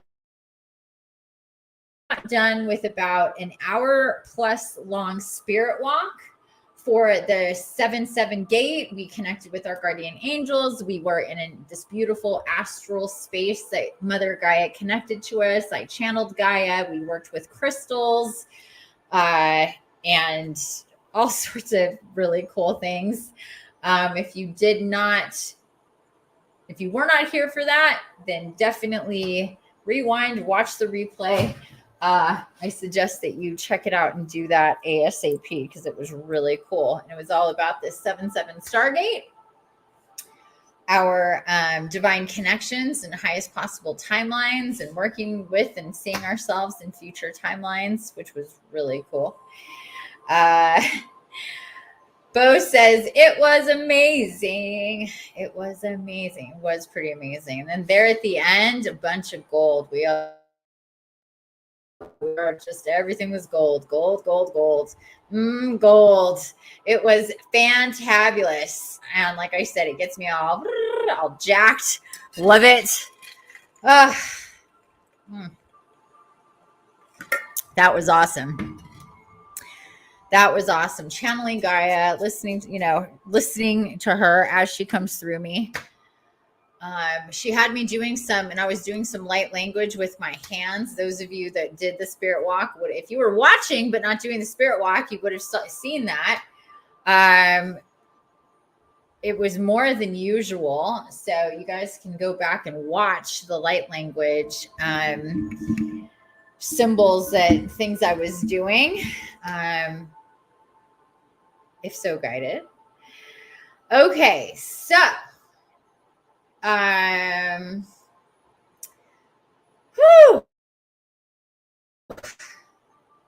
do you remember what your symbol was, Bo? And Aqua, did you do the spirit walk? If you did the spirit walk, chime in and let me know that you did the spirit walk that we just got done with about 10 minutes ago. And share what your symbol was for your guardian angel.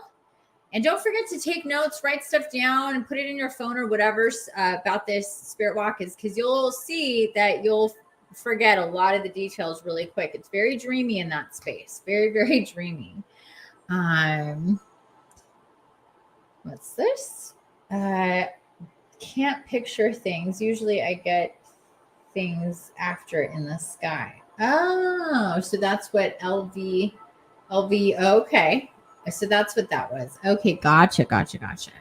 Very cool. That's cool. I like that. Okay. Let me see. I'm looking a little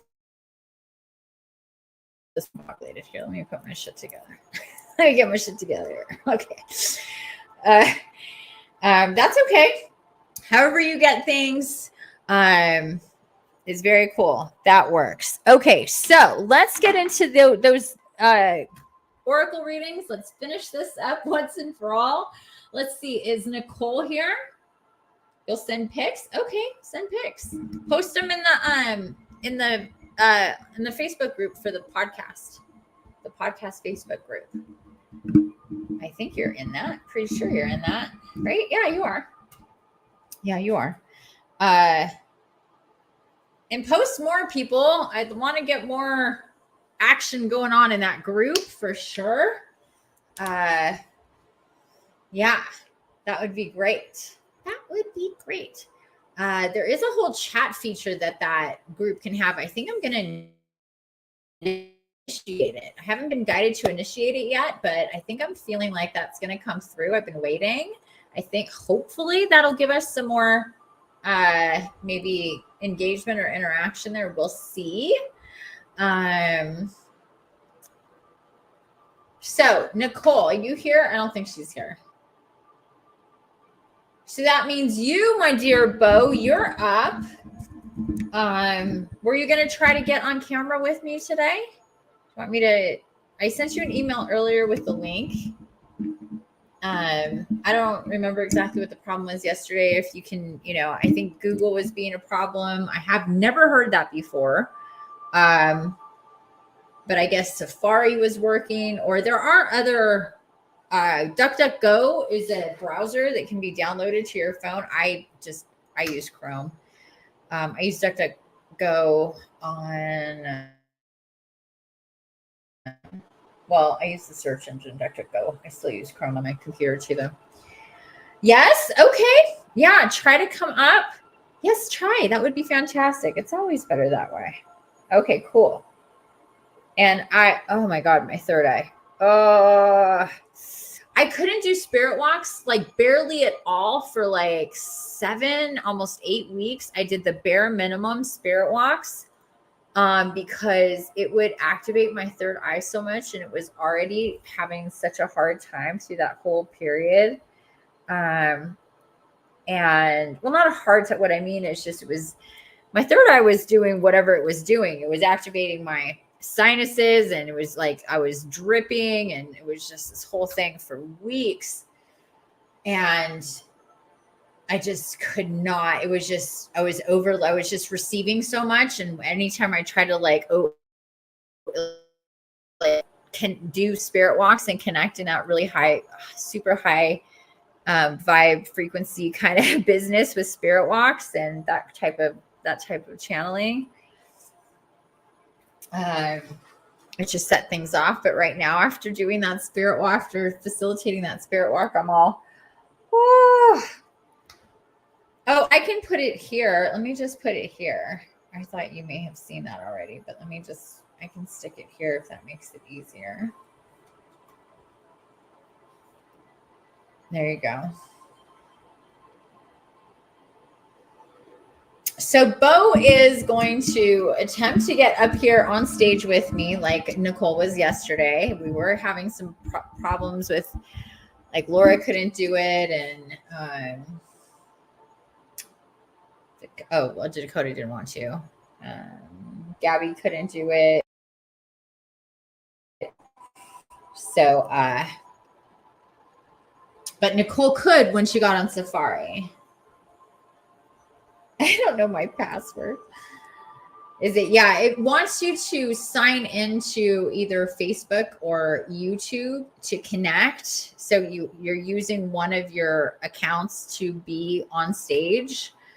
I'm not sure exactly how it works. This is StreamYard that I'm using to be on Facebook, YouTube, and X all at the same time.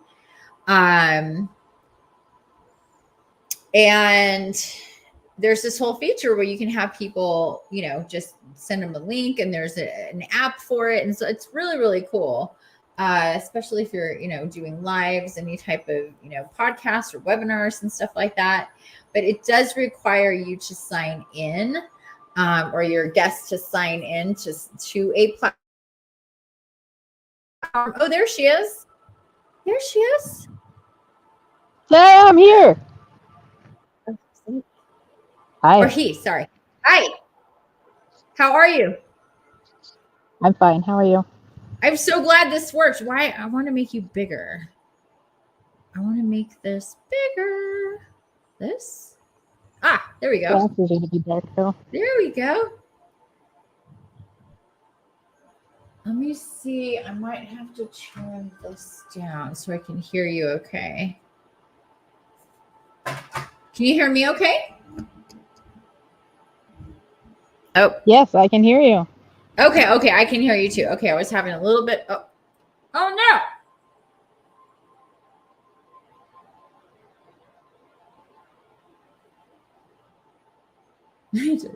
That's always me too.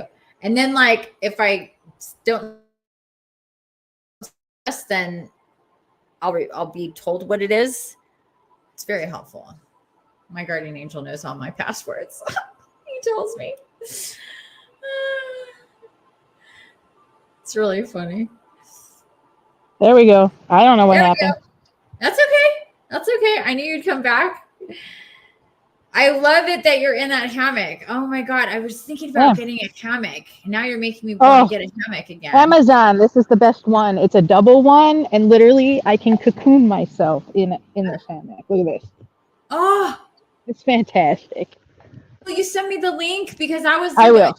I tend to get overwhelmed when I start to look for stuff and there's all these, and I just go, and then I like go, I'll get back to that. And then I don't. And then I'm like, it's spending money anyway. And then I kind of move on with my life, but I really do want one.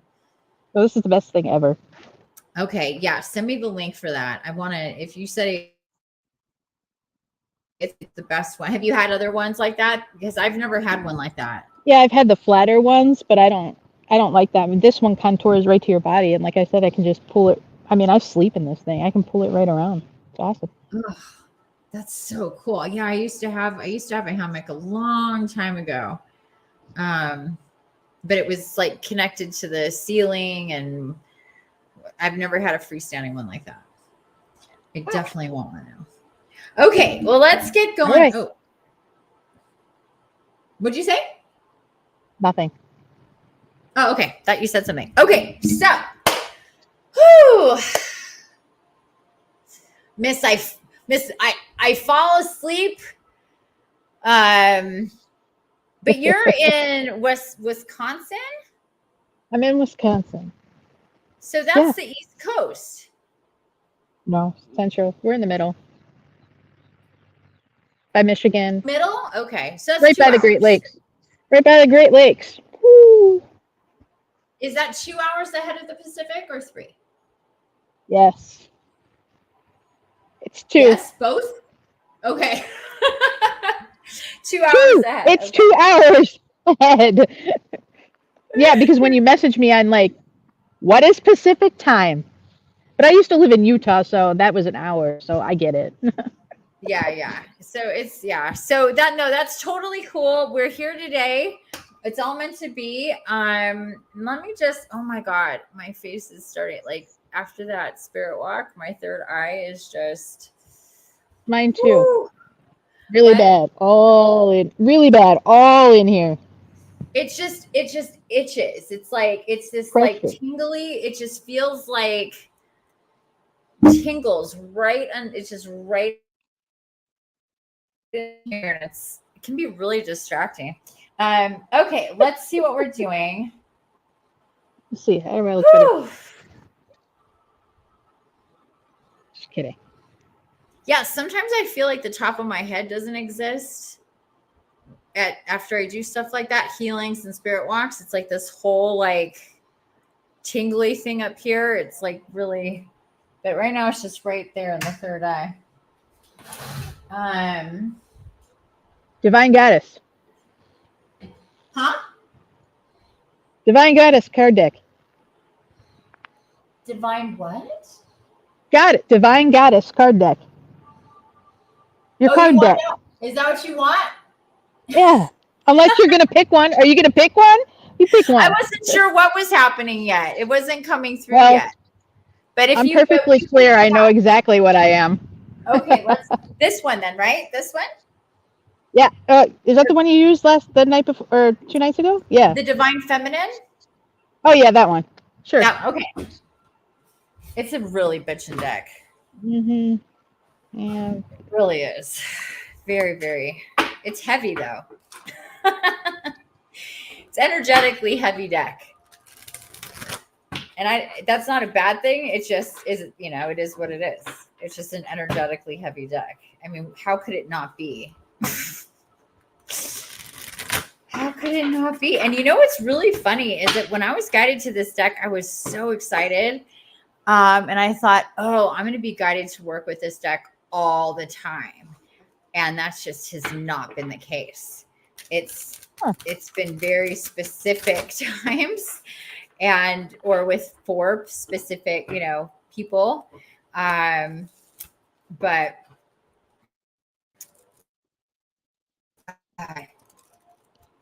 yeah, it's I like that one. I do really love it. Where is my okay. All right, we do need fire on it. We do need to smoke it. You need to smoke your cards. Smoke cards. I'm just gonna use the copal. Oh, you know what? I do have this here. Oh, the I do pelicans are need some flying. more Palo Santo. And by the way, if you guys are looking for a Palo Santo source, this is, I think this is 6 ounces. Just pieces like this of Palo Santo. Oh my god, it smells so good. It's ethically I forget sourced. where I get mine. Huh? I forget where I get mine. It comes in a big mesh, like a handcrafted. Hi. You wanted to see who I was Oh, talking who's to? that? That is George. We call him Bubba. George. Oh, I love that tree back there too. Hi, Hi, George. George. Hi, George. What's up, dude? He's so cute. So anyway, if anybody's like wants some Palo Santo, use the link in the description of this video. That's for Visions. You get 10% off. I'm an ambassador, and then you'll be like under my tier or whatever. And you can also when you do that, feel free to message me with questions about whatever tinctures and all sorts. They have so many amazing stuff directly from the Amazon. They're at they work with tribes, many tribes of the Amazon, and I love that place. I get so much stuff from there. I just ordered from there today.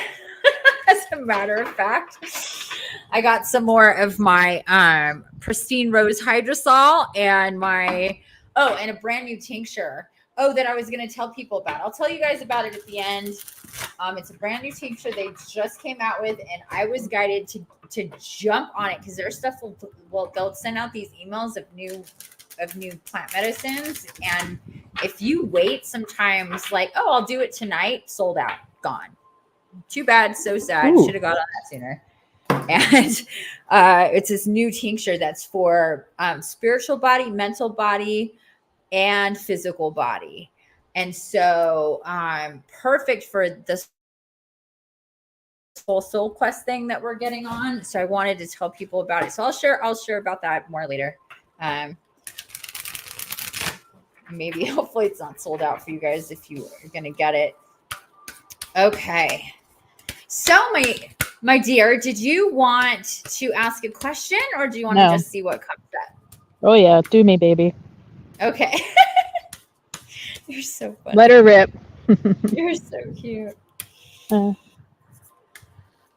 By the way, I love your haircut. And what's really funny is that I was just thinking last night that I need to do a post on Facebook of me through like the last several years, because my hair was almost not exactly like yours, but really, really close to yours, for like super, super short. Not the oh first yeah, I want to see. Yeah, for sure. And I had no desire to get my long hair again. But I did grow it out from there. It was kind of like, I do have naturally curly hair, so it was just kind of like a longer pixie. I have pictures of that too. I'll post. I'm gonna do a whole kind of like little pop, pop, pop, pop. And then it came through very specifically, very distinctly, I needed to grow my hair out. And I was like, but that's why? funny. I don't get the same thing. any time on it, and it's so easy. And I literally cut it myself. And they're like, nope, it's part of your whole magic, and people need to see all this thing, and there's markers. And so yeah. And then I was like, all right, guess I'm gonna grow my hair out. Not, it's been several years, but my hair grows really, really fast, really, really fast. So it Mine went too. from short to like 6 months later, I had long hair. It was wild. Okay, let's do this. Let's see. Whoops, wrong way.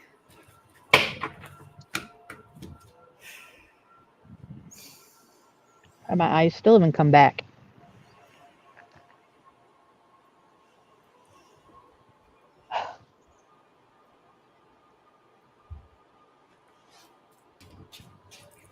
Yeah, it can take a while to feel normal after those spirit walks in a lot of different ways. Whatever that means, whatever normal is.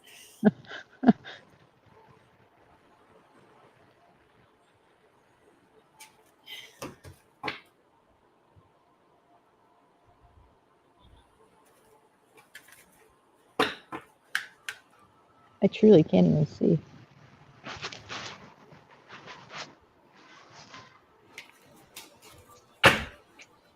Oh, we're getting there. Let's see, what are we left with here? 1, 2, 3, 4. 1, 2, 3, 4. Ooh, we have a little stowaway there. 2, 3, 4. Oh, that'll be the good card. 7. Okay, they don't have to be. They can be on top of each other. I just always get a little OCD here. Can't help myself.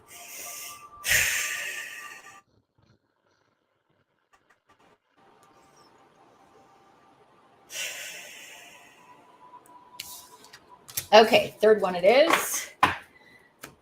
Let's see. Surprise, surprise. What did we get for you?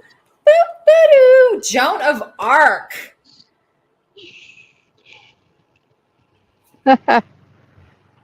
Ah, the warrior of light. Oh, I start getting all, listen to me. Listen to the power coming out of my voice.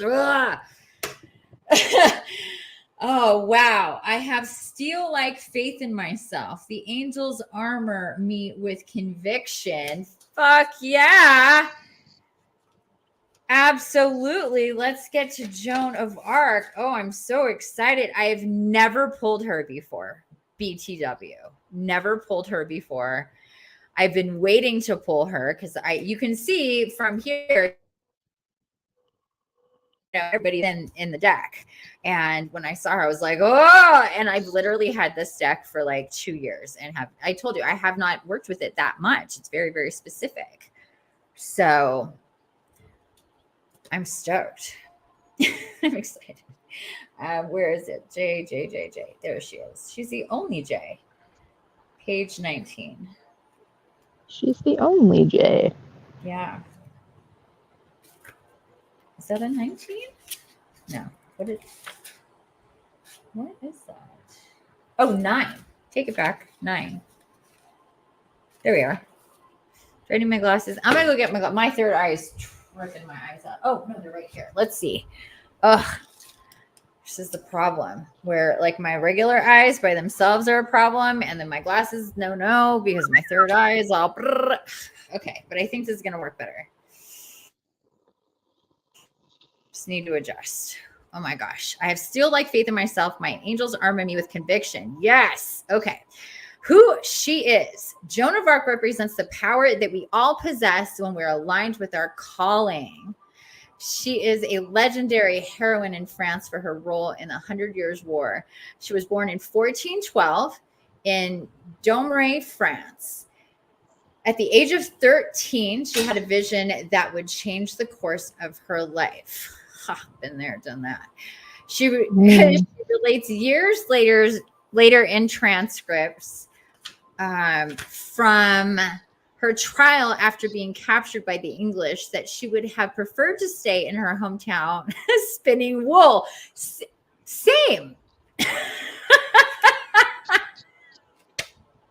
Like, what? No, I'm good just here in my garden. Thanks very much.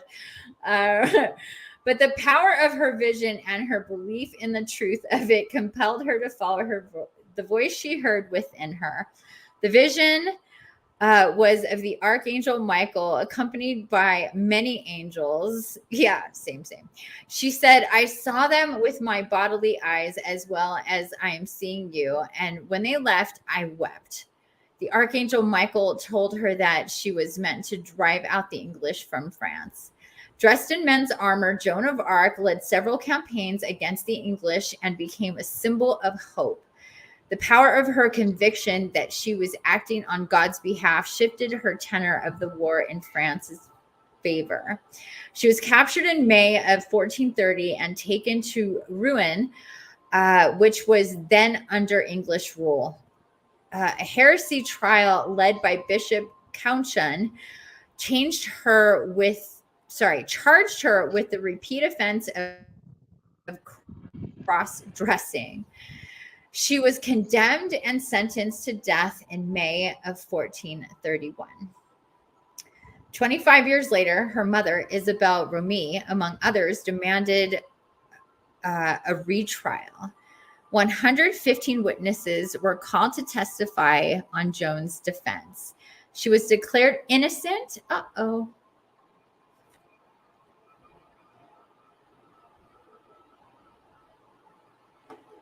Barbara says, Rita Mae Brown said normal is the average of deviance. I've always loved that. There she is. She's back.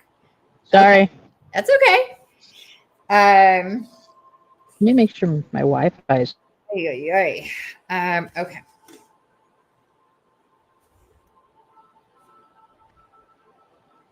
don't know where you cut off, so I'm going to reread this. 25 years later, her mother, Isabel Romee, among others, demanded her retrial. 115 witnesses were called to testify on Joan's defense. She was declared innocent in 1456, and Pope Benedict XV canonized her in May of 1920.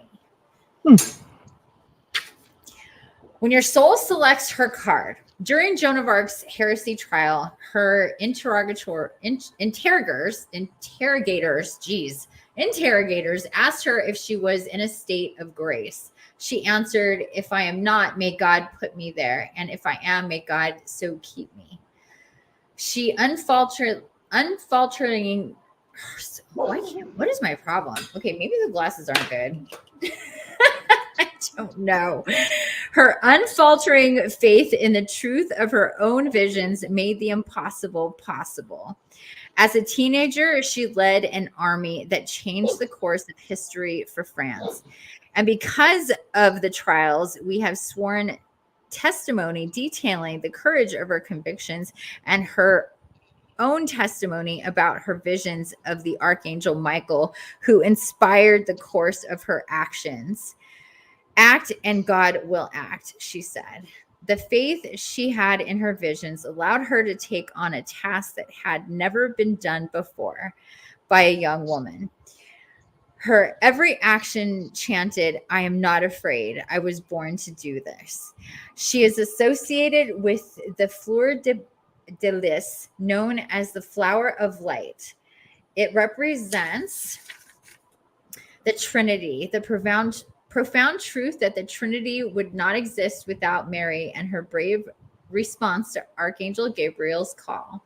Joan, like Mary, knows she is directly connected to the divine from within her, and she allows that connection to guide her. Joan of Arc's life is a testament to what is possible for her when we believe steadfastly in our own vision. She asks for us to move beyond our fear and act on our truth, and to do this with the confidence of knowing that our every step is flanked with angels. See, just like we said in the spirit walk. Intention. I have a steel-like faith in myself. The angels armor me with conviction. That's right. Oh, I love this so freaking much. I can't. And let's take a look again at her picture. Oh, she's gone again. It just gets too exciting. Amazing. Yes, it is amazing. I agree. We were just talking about this. I'm going to wait for her to come back.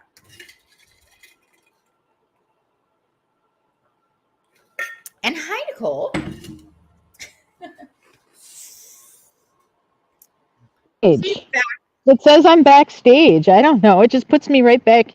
Hey, take me backstage, I guess. And I don't know I don't have a thing for what, like, if you're backstage, there is not anything here that gives me backstage anything. It just says waiting for host to accept you. Yeah, no, I see you pop up here. That's what I was saying with whoever else was, was like, Laura was like, I'm waiting. It says I'm waiting on you. And I'm like, I don't see you because as soon as you connect, I see you right there. But anyway, there we are. Okay, so here I was showing you her picture, the card again. Yeah. Yeah, that's me. Oh God, I'm getting so. Whew. Yeah, very intense energy here with her. Holy moly.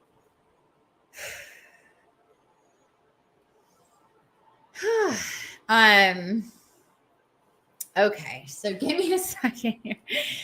Okay, aside from I say, yeah, this is such an intense deck.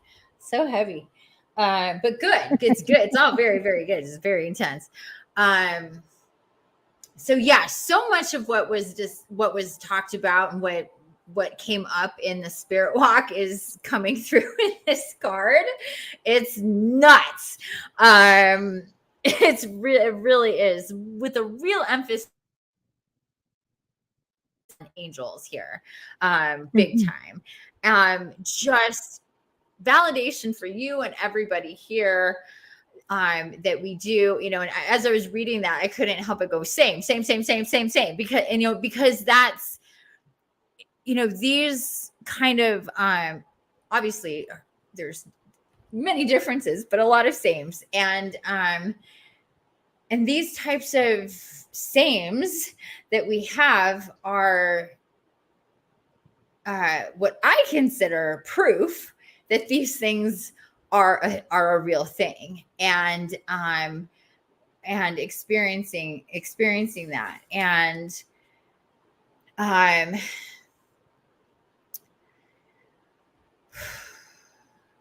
what I'm getting for you, Bo,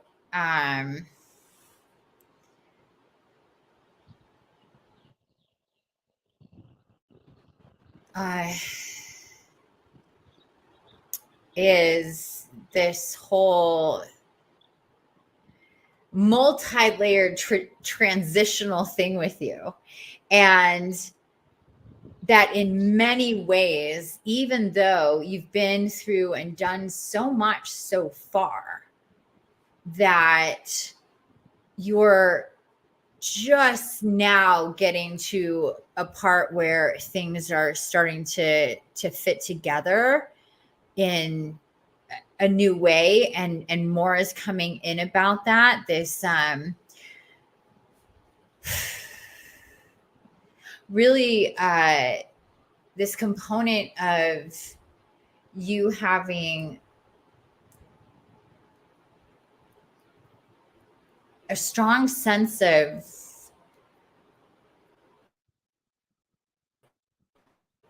what you should do you've had your moments, but you've always had a really, what I'm getting here is that you've had a really strong sense of that. You have been connected in these ways that helps you determine your actions and what you should do.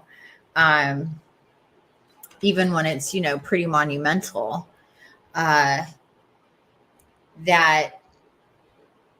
there isn't a whole lot of doubt there. However,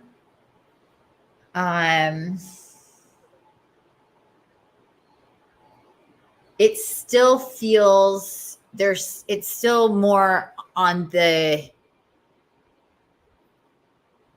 intuition and instinct side, and which is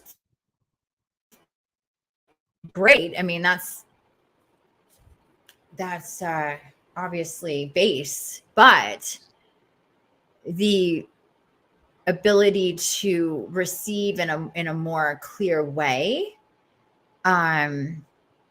is most definitely like what Joan's experience, how that was acknowledged and seen and stuff. So what like she's coming through and saying you're just getting started with this sort of thing for yourself. More and more of this is going to be and is now starting in this way. You just need to know that that's a fact and put into practice, because there really is that. So that's part of it.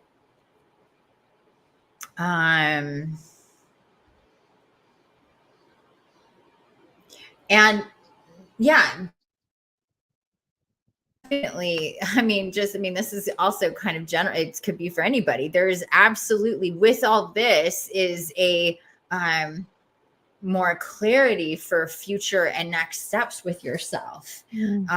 What's coming through is this kind of uncertainty. Like roots aren't really roots are down where you are. I'm talking about geographically speaking, but it also feels like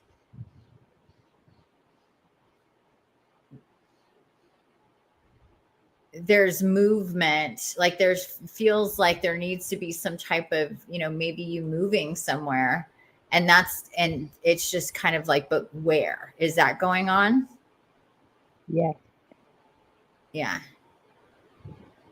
And it's frustrating you because it's like, where do I go from? I'm not supposed to be here. You felt like this for a while, but it's also like, but where do I go? Yep. I'm supposed to buy land somewhere. Yeah. Well, I'm getting chills, and it's not just because of that fan.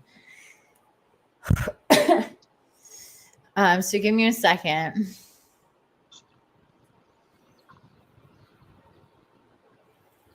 Yeah. So the way that this is, yeah. So it's kind of like we can't put the cart before the horse. You have to be ready energetically and spiritually for where you're going to go next. And that just is still in process. I need to sell this and I need to get a divorce.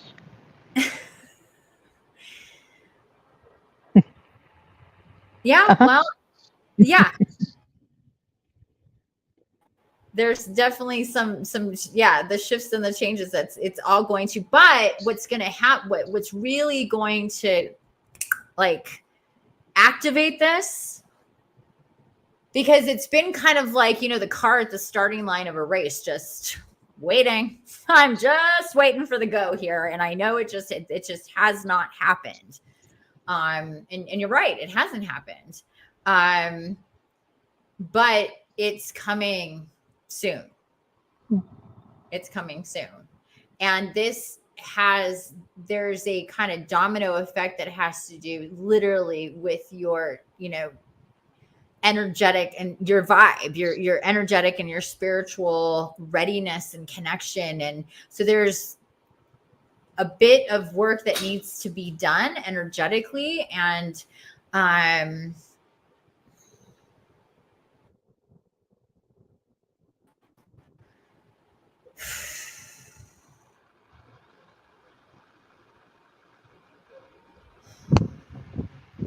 yeah, there's a bit more processing that needs to be done, more awareness, more healing. Because again, this next place that you're going to be going to is going to have, like, every place that we go, geographically, there's a reason for that. There's a reason for all of it, but it's unless we're moving out of fear and not being present in our moves, in our shifts of this nature, then that sideways. But if you're being intentional, if you're, you know, going as guided and all this stuff, you know, there's all these things that need to take place and shift and change. Then you're in alignment with your highest possible timelines, even if these shift and changes are like, you know, every single one of them, a real complicated son of a bitch kind of situation. It's like, you know, it on the other side of that is a higher timeline, is a bigger space for you energetically to be in, to receive, and blah, blah, blah, blah, blah. Yep. But again, cart before the horse doesn't work. You have to be ready for that move, or else if you were to move there, I mean, you couldn't even get there. Number one, you would go somewhere else. And so why? You don't, moving is literally awful. And in so many ways, I mean, we know that, like, but it's great because it takes us to where we need to be. But there's so much that, you know, surrounds all of that. Obviously, such a shift in energy. So, and where you move is going to, it just has this direct connection on what you're going to be, you know, connecting to, channeling, being guided to create, and all of these things. So it's just like, you know, it's like this kaleidoscope, this beautiful kaleidoscope that we have to go through to eventually get there. But there is the easier way. And you've definitely have been guided. Like I said earlier, you've had a very strong sense of intuition and instinct. But that's just like, that is just the beginning. That is just the beginning where it's going to go for you. Because you have a lot of potential for you know, psychic connection and receiving and all of these things. Okay. So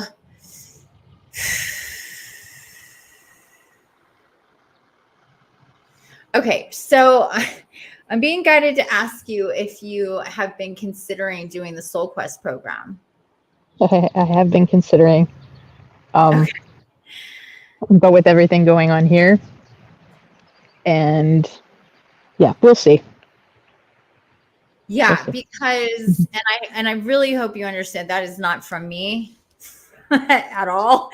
It's about you, and they're saying this would really help do those steps and those things that you need to do to make this stuff happen. That, you know, all those, you know, so it would help. So I know that, you know, so just meditate on that, you know, the kind of like, you know, you think like, oh, if, you know, probably that's better to do once all this is done, but doing that will help all this be done. So, you know, that's coming through pretty strongly.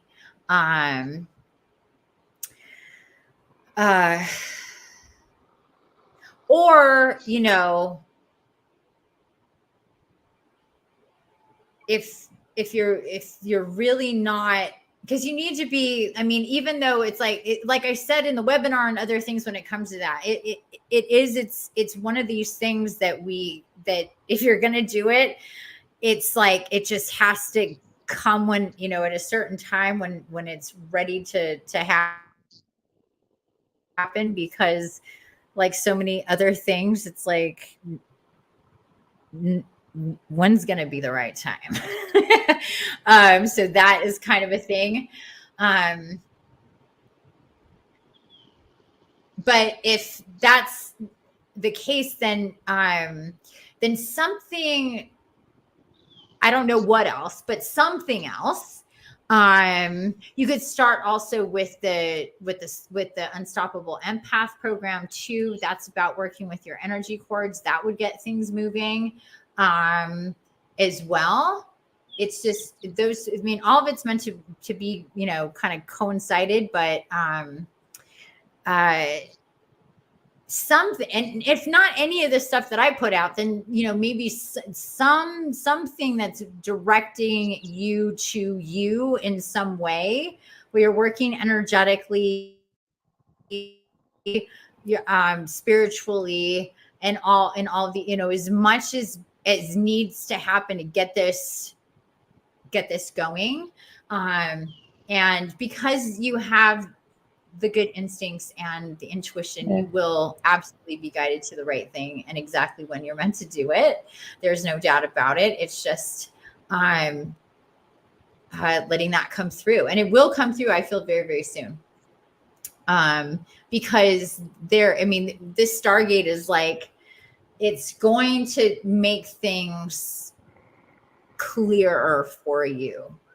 If it's going to move this along, I'll do it immediately. What'd you say? I said, if it's going to move this along, I'll do it immediately. Yeah. Oh, it definitely moves things along. It's definitely the shift and the change stuff. Did you happen? Well, there hasn't been a whole lot of time, but did you happen to watch that video of Tanya Gabrielle? No, I did not. Yesterday that I showed you? No, I didn't yesterday. No. Okay, let me get the link again for everybody. I highly suggest everybody who has signed up for the Soul Quest program to, it's like I'm making it mandatory viewing. I've just decided, where the heck is that video? How many videos have I watched since then? Hold on. I literally just live on YouTube. And wait, where is it? Me too.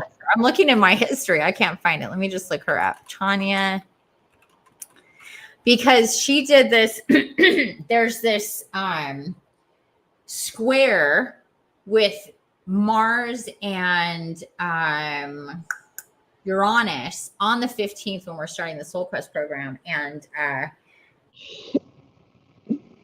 she just put this video out about that. And anyway, I'm being guided to share it with everybody. If you're going to be doing the Soul Quest program, definitely watch this. And if you're contemplating doing the Soul Quest program, definitely watch this. And even if you're not, just be aware of what's going on with this date and do your own shit. Do whatever you're going to do. But I highly suggest that you watch this. It's really amazing. It's just fascinating to me that the way that this timing has worked out with this whole Soul Quest program and all of this going on, because I really thought I was going to start it in June, but this is so much better. So let's see if there's anything else.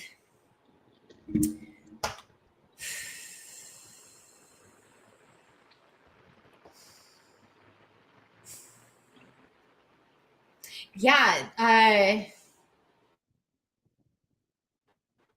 So have you, when it comes to this whole guardian angel thing, where are you with all that?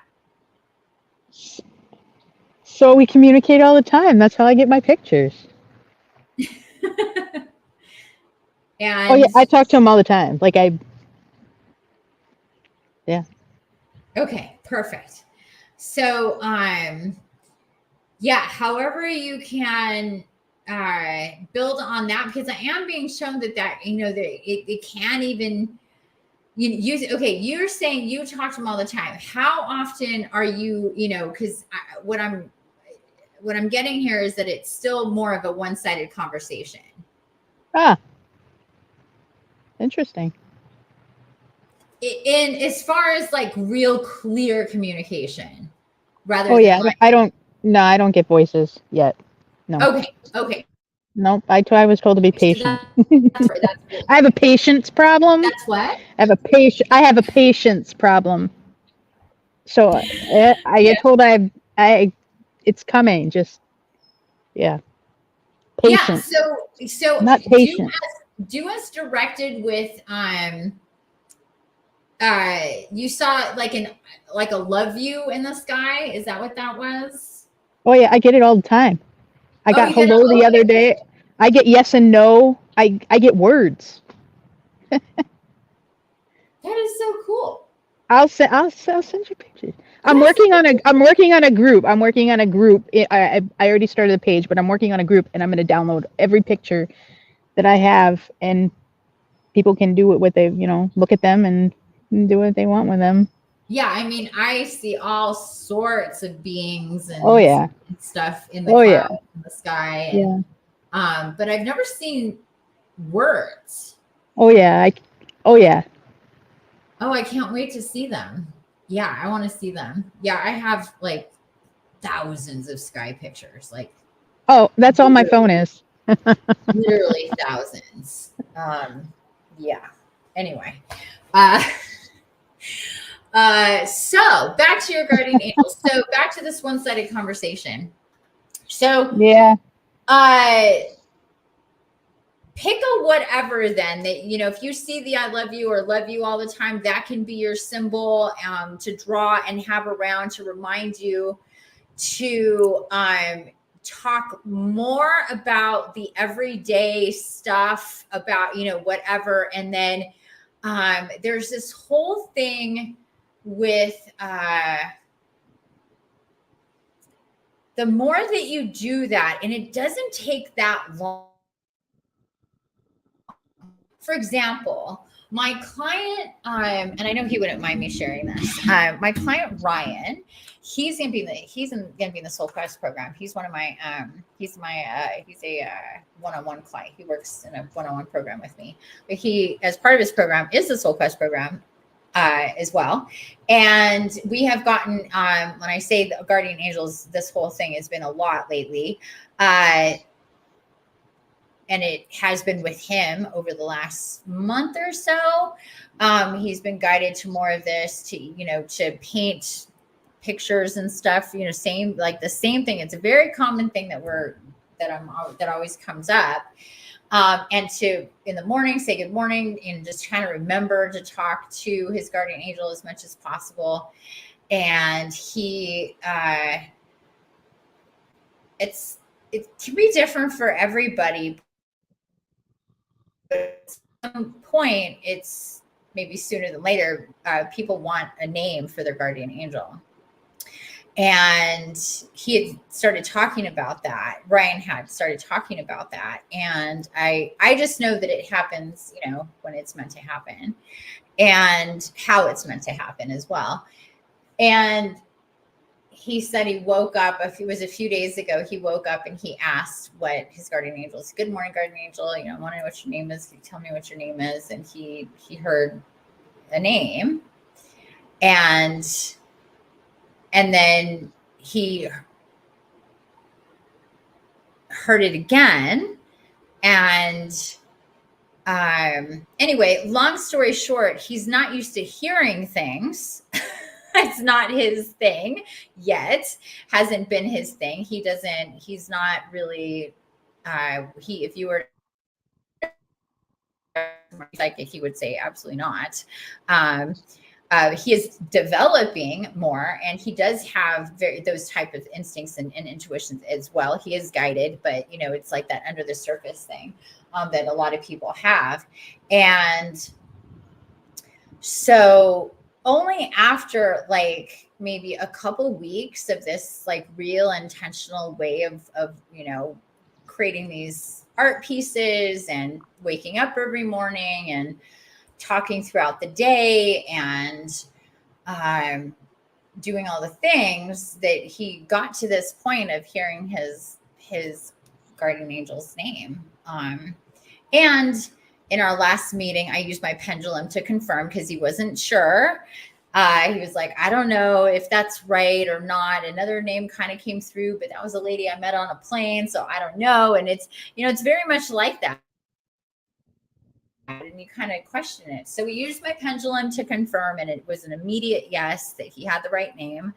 And it only took a couple of weeks. And so what I'm getting at here with this story is that it doesn't take a lot of time if you're really, really focused. And especially now with this, the way things are coming through, and we're really being, you know, guided to that, that, you know, I could see this really developing quickly for you, and then you being able to have this double, you know, two-sided conversation with your guardian angel, because that's really the sweet spot. That's really where we want to be and develop that, because then we don't have to ask for information and guidance. We're being told very clearly just like anybody else standing next to us to help us. But we know when it's from our guardian angel, it's always right. It's never wrong. It's always exactly what we should be doing. And it just makes life so much easier. And with the transitions and the changes and all the stuff that's going to be happening and need to happen with you, to be able to have that established sooner than later, to get that ball rolling, is definitely what you're being guided to do as well. I think that's it for now. Do you have any questions about any of this stuff? No. No, nothing? No. Okay. No. If anything comes up about any of it, please reach out, okay? I will. Absolutely. Thank you. You're welcome. Thanks for coming on and being on the video in your hammock. Don't forget to send me that link to that hammock, okay? Oh, I will. Okay. All right, love. Oh, and I'm being reminded that there is a spirit walk on it's the ones that are everybody's directed to when they do the Unstoppable Empath course. That it's mandatory for those people, but for everybody else, I make it available on my website. Have you done that one yet for the Body Love and Meet Your Guardian Angel Spirit Walk? Is that the one you did a couple weeks ago? No. It's been No. it's the one I recorded it 4 years. Then no. Okay, let me get that. Real quick, hold on a second. For you and everybody else, there is a section on my website under, if you're on the desktop, it's under the more, all the way off to the right, under the more menu, down towards the bottom, it says Channeled Spirit Walk Meditations. If you go to that link, that you're going to see 5 different, it's a playlist with these 5 different spirit walks. And one of them, I think it's the second or the third one. I didn't even open the page. I just copied the link, but it's the second or third one down. And it says, it's called Body Love and Meet Your Guardian Angel. It's a great spirit walk for real intention. Like, it really connects you with your body, which is fantastic. That more grounded and comfortable we are in our bodies, the easier everything is and the better we feel. And then the bonus there is that there's this whole sequence and this whole thing where you connect with your guardian angel. That's going to help quite a lot. And it's on this link here. That I'm putting in the comments.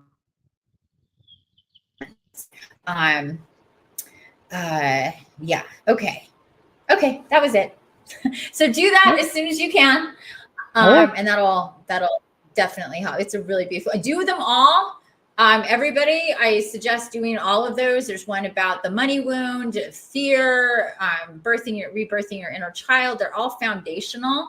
And really amazing. So I suggest you doing all of those, but that one specifically when we're talking about this, guardian angel business. Okie dokie pokey. All right. Thank you, Bo. It was so good seeing you. You too. Bye. No, I'm not done. I was just done with her. Oh, usually when I say bye to people, it means I'm done with meetings and I can go. My dogs are like, great, let's go. Do you want me to let you outside? It's hot out there. It's hot out there and it's getting hotter. How hot is it out there? 108 degrees. Holy shamoly. Woo! Yeah. And how hot is it in here? 92. Yes, I did order another swamp cooler. I gotta wait like 4 days, but oh well.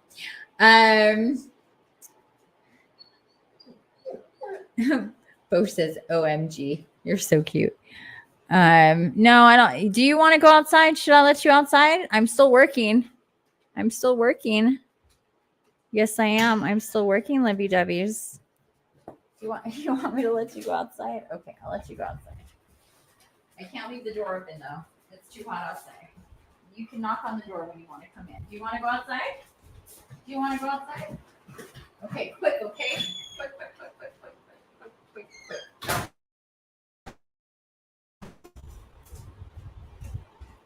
My girl dog, Cora, especially, loves to saunter.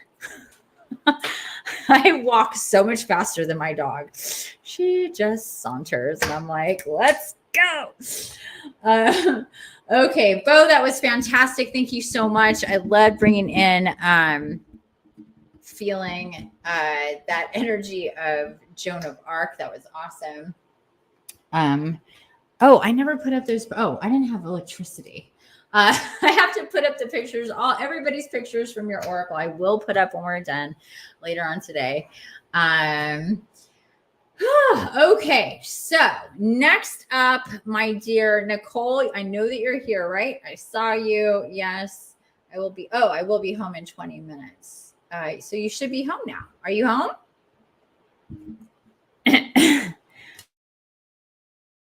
We need to finish your reading. It was in the middle of her reading last night when my power went out. And I knew when it happened the first time, I was like, what's going on? Circuit breakers? What's happening? And I thought like, oh, okay, well, can I get it to come back? What's going on? Then it was like, oh no, it's going to be a while. So that when it happened the very next night, I knew it was going again to be a while. It was even longer than the first time. So I'm home. Oh, sweet. Yay. Okay. You should have the link, right? I sent you the whatchamacallit, the link to join me up on stage. So go ahead and come on up. In the meantime, I'm going to take pictures of this so you can read it back. Anybody can take a look at this. Oh,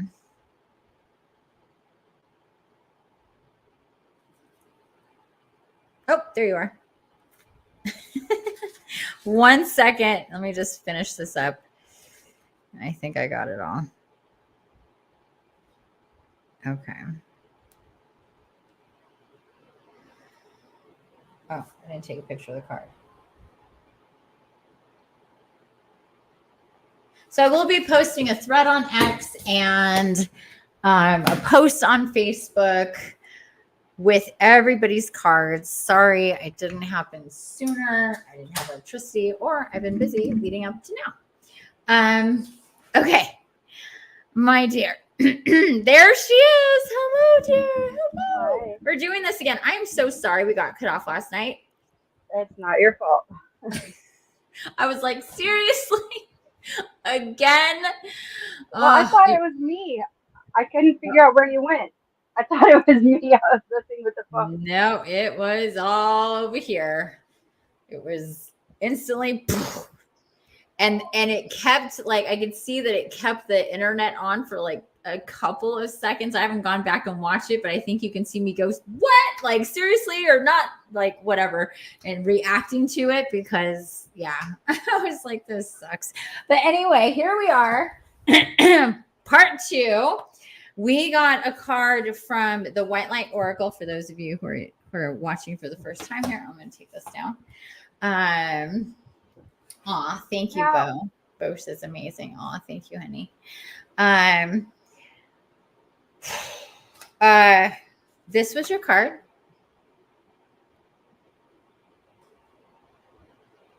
The artwork in the deck is really, really cool.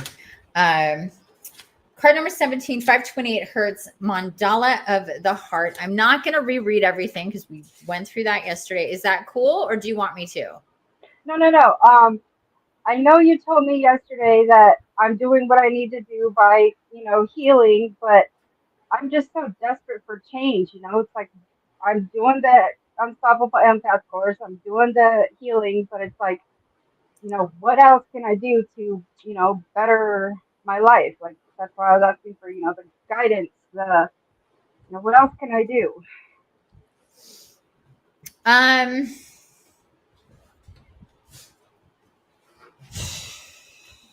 Okay. So let me just take a second here.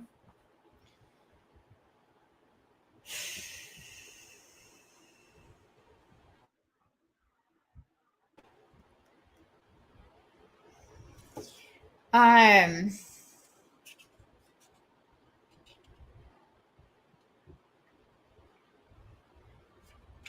it's definitely coming through. I mean, there is, like, you just got started with the Unstoppable Empath course. How many cord cuttings have you done? Like, where are you with that? 4. Okay, great. How many more are on your list? Oh, I have. Lots. Yeah. Between the reset and the cut, yeah, there's a lot of people. Okay. A lot of people. It's gonna take a while. Yeah, I mean, that's how it is for most people. It does take a while, and you are in this process. 4 is great, but the more you do, the better it's going to be. I know that you've seen that so far.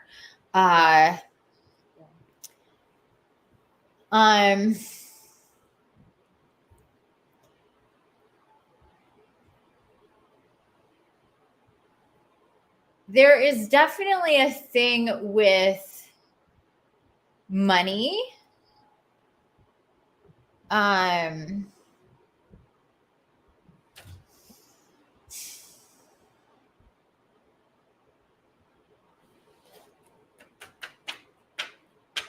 right, hold on here. Because this card had a lot to do with the divine feminine. Do you remember that? Mm-hmm. Should I reread it? No, it was on the last video. I did your healing the money wound, and I've been working on, doing affirmations for I am enough, I am deserving, I am, I've been working on, healing that part. But yeah, money is a huge factor. Yeah. Money is a huge Okay, factor. because there's this whole thing with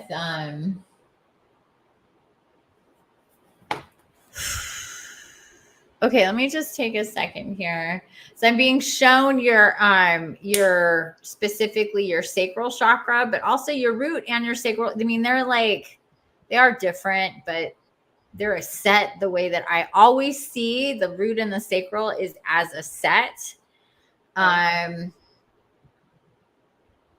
Your sacral is definitely it's highlighting your sacral chakra, which is also womb territory, which is this whole this symbol here, this thing here for the divine feminine deck is the divine feminine egg that is within the womb. It's this energetic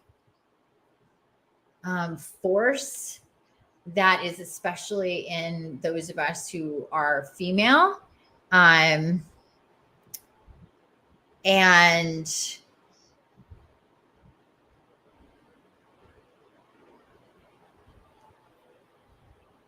that's a real so let me see what is coming here.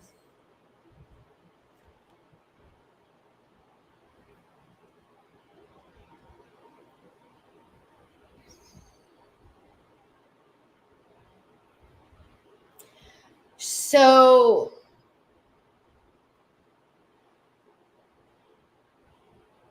divine feminine / sacral energy work and energy healing is highly advised. It came through with this oracle, and it's I'm being shown that now, especially you asking these questions. What do I need to do to better my life? I am doing these other things, but energetically, there is, well, what I'm seeing here, as much as I can see here in this forum, this public forum, like the way that we're doing this now, is past traumas and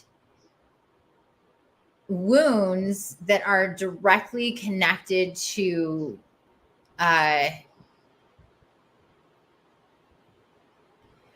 the mother and the mother / divine feminine energies and part of your beingness. As a child and as a mother, wounds there. So literal pain from experiences. And I know you're thinking, well, I know that I deal, there's a lot there that, would have to do with cords, right? And the answer is yes. But either cord cutting is cord cutting. Energy healing for specific wounds that are within our specific energy centers are a totally different thing. And because of the nature of the where this energy is at the bottom of the bottom 2 energy centers of your body, that affects everything else from the bottom up. That's how it goes. It doesn't go top down, it goes bottom up. So when we have wounds here, or when we've experienced, have you experienced like problems with your reproductive system? No. Okay, that's good. That's good. So like you said, it's pain from as a child and a mother. Yeah. And it doesn't necessarily need and it's good. Sometimes it manifests very physically. People get cysts, they have really, gnarly periods, they get really bad cramp. Like it can really be a thing. But either way, this is more of an emotional and energetic body situation that needs to be worked on and healed. So when it does, it is just like a funnel. So if we have like the pump coming up and the funnel coming up from the bottom to help with all of the energy centers and your whole system being in better alignment, to have this type of blocks is going to create issues as when you're needing to like when it comes to moving into shifts and changes and higher timelines, because this is also connected, like I mentioned money, I mentioned there's this whole thing here with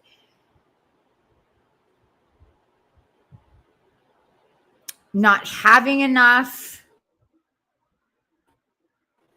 being at this kind of feeling of not being able to provide for yourself, being out of control.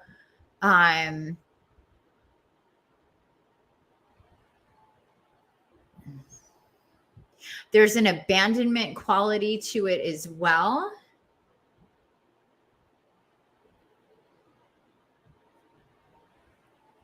And I'm hearing that this is, also self-directed, that there's still business here that has to do with a whole lot of why was my life the way that it was, and I'm getting this whole kind of sense, we've talked about it, we've been open about it, like in different spaces here about your, you did have a parasite that caused you to have a really intense addiction, drug addiction. You and I did healing on that, removing that parasite, which was successful and fantastic. But what's coming, The abandonment issues are huge. Both my parents, my whole family. Abandonment is, yeah.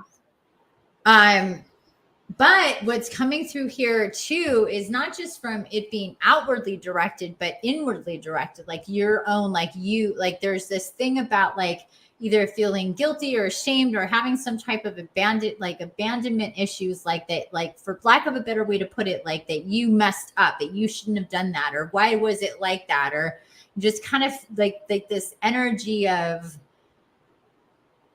Um, I have a lot of guilt, shame, and huh? I have a lot of guilt and shame. Okay. Okay. There we go. That is healing that needs to go. That absolutely needs to go. And it is connected. All of this guilt and shame and the wounding with, mother and being mother and your mother and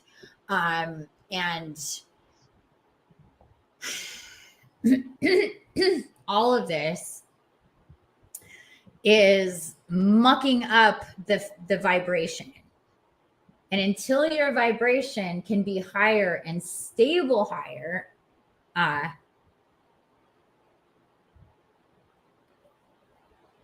it's just not gonna. It's just not going to. Things are not going to change. Things are not going to change until that is rectified, because it's a threshold. It's a threshold of healing that it's a healing that needs to be done, in various ways on various levels.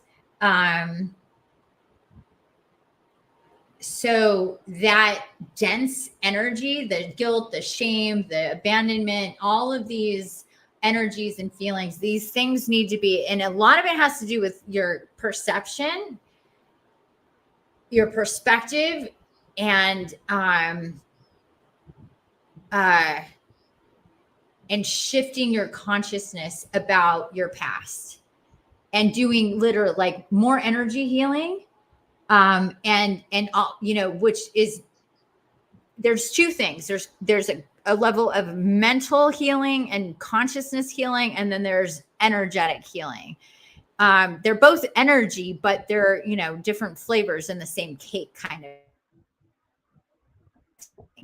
This will help you clear the energies that are causing your vibration to still be low, despite the cord cutting and the parasite removal. There is, it's like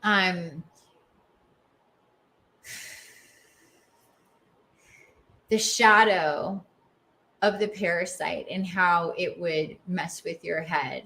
The parasite is gone, but there's like those programs are still installed to, make you feel bad about yourself, to make you feel guilty, make you feel shame, to make you feel, all of these lower vibrational states of being that make it impossible to move forward. Literally impossible.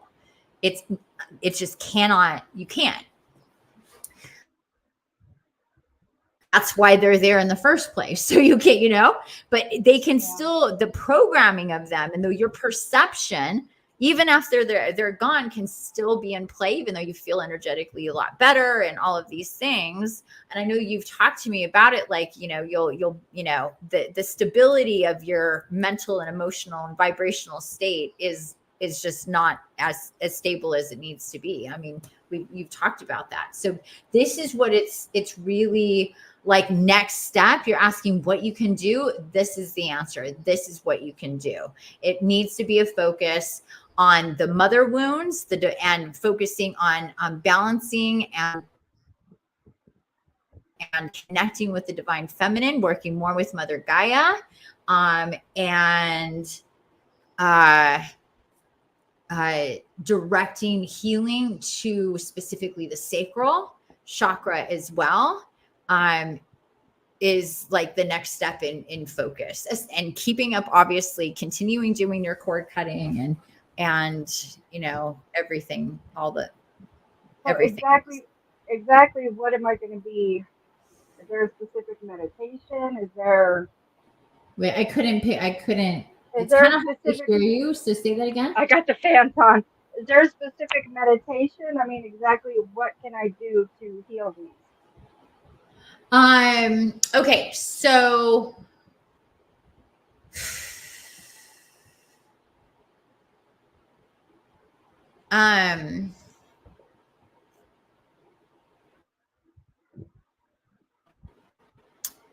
let's see, how should we?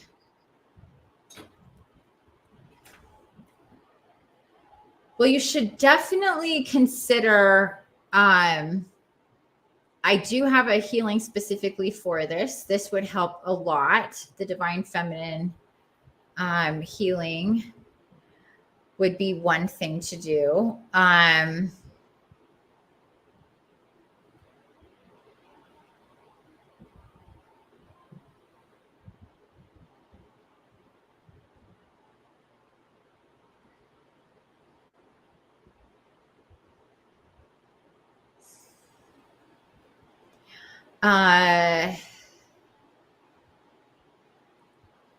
Okay, so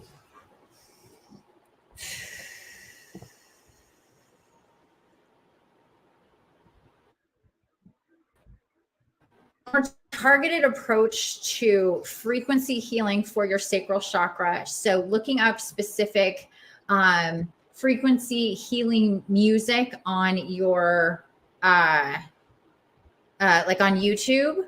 So sacral chakra frequency healing, and listening to that as much as possible, especially while you're taking a bath, while you're meditating, while you're sleeping, as much as possible. That's going to help. And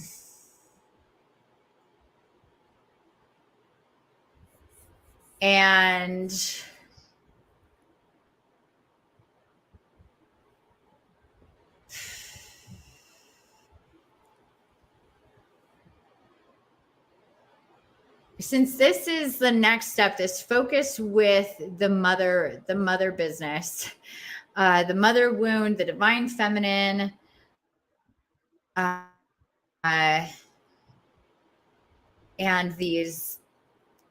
this whole thing with your perception about, all this guilt, real. Yeah, I don't know what the only thing that I'm seeing here, and the thing that would really be good for you to do that would really cut to the core of so much of this also would be the Soul Quest program. I hate to I don't mean, it just is what it is. It's like it keeps on pounding at that. And I know that you were interested in that, right? Oh, I could barely afford the empath program right now. Yeah, no, I know that that's true. But I've also said repeatedly that I'm willing to work with people financially, and you know that that's true. So that remains to be true. And I'm aware, I'm fully aware, but that's beside the point. It really is beside the point. So what I mean by that is I am not going to let that stop you from doing that if that's something you want to do and you're ready to do, because it would be really fantastic for you to do that. I'm 41 years old and I have nothing to my name. I mean, I need change so desperately in my life. Wait, I can't hear you again. When you did that, it helped. Oh, I have the fans on. It's like 100 degrees. Yeah, I have the fans I'll listen to you like this. No, it's hard for me. It's hard for me to hear you. I said I'm 41 years old and I have nothing to my name. So I'm ready. I definitely am trying to change and better myself. I'm ready. It's time. Okay, good. I mean, I agree. I mean, why not? And there is, these things are designed to help get all of the things that are those, the density within us, the pains within us, the hurts within us, and to really help us heal. And I know that I know that you looked into the Soul Quest program. Have you watched the webinar? Okay, so watch the webinar. take another look at it. I want you to, to the webinar, you can find it on my website. It's on YouTube. It's on Facebook. Because I really get into really how that and what that's about, how that helps you. Because while you do a lot of it's impossible not to do healing when you're in it.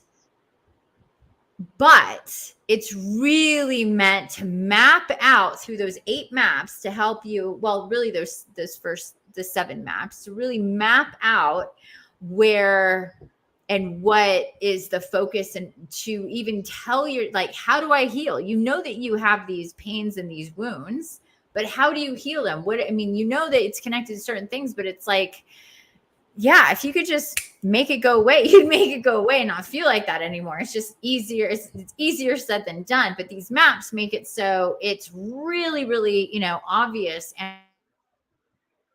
and makes it so it's from that point forward, you have a real idea of the specifics in what needs to be addressed. And then, moving forward, doing the work to do that is just, first you have to know what those things are very, very specifically. So, but watch that webinar, because within that program, you have spirit walks, we have meetings every week. You have your, the maps that you go through that give you so much information, really takes you on a deep dive with yourself. It will help you so much. And then the other thing is that healing. Do you know which one I'm talking about? The divine feminine healing? No. Okay, let me show you. Let me just share my screen with you, and anybody else that's interested in this. And this is not only for females. This is for anybody who wants to. I thought I had my website open. Oh, there it is. Anybody who wants to be in greater alignment with themselves, energetically, we have both, and they should be in balance, and rarely are they, where our divine feminine and our divine masculine are in balance, and are, healthy and connect, and we are,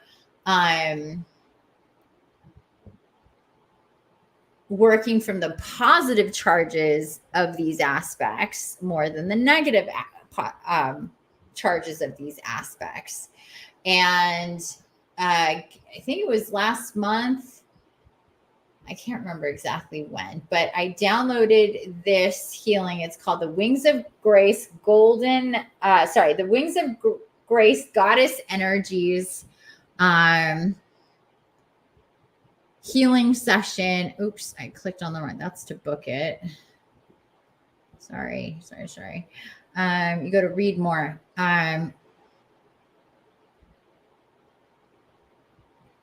So here,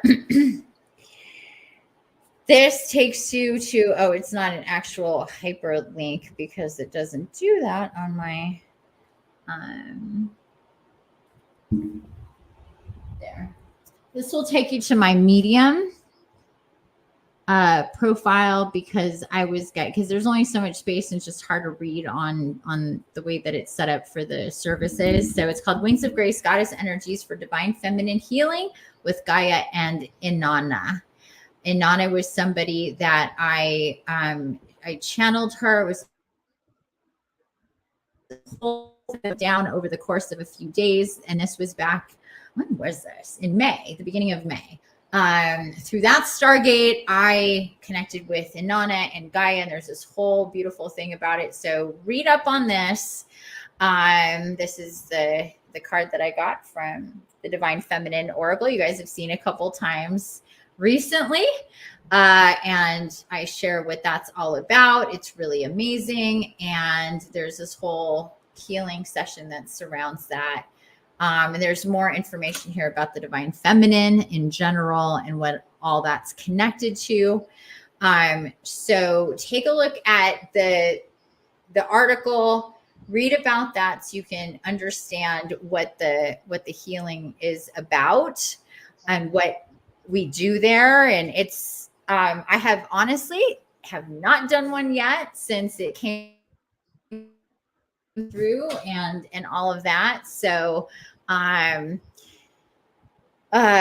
yeah, so take a look at that, and whenever you're ready, just let me know. And I know that times are hard financially, sweetie, and if you want to do either the Soul Quest program, if you want to do this healing, if you want to we can get together and talk about that and how moving forward and stuff. But you need to align and heal and shift things within you so things can shift. I mean, so you need help in that. And if I'm willing to help anybody who's willing to help themselves and not let money be a barrier, and I've said it time and time and time again, that I'll take payments, that if it needs to go out further than that, like, if I'm here to help people heal. And one of the big things I'm here to help people heal is the money wound, and not to let money be a barrier to your soul connection and your ultimate timelines and your maximum health and healing, because that's how the rest of the fucking world works, right? And I just don't think that's cool. I don't think that's okay. And I can facilitate a lot of healing and help for people. And I'm guided to do that a certain way. And that means to not, turn people away who want to, fight, basically.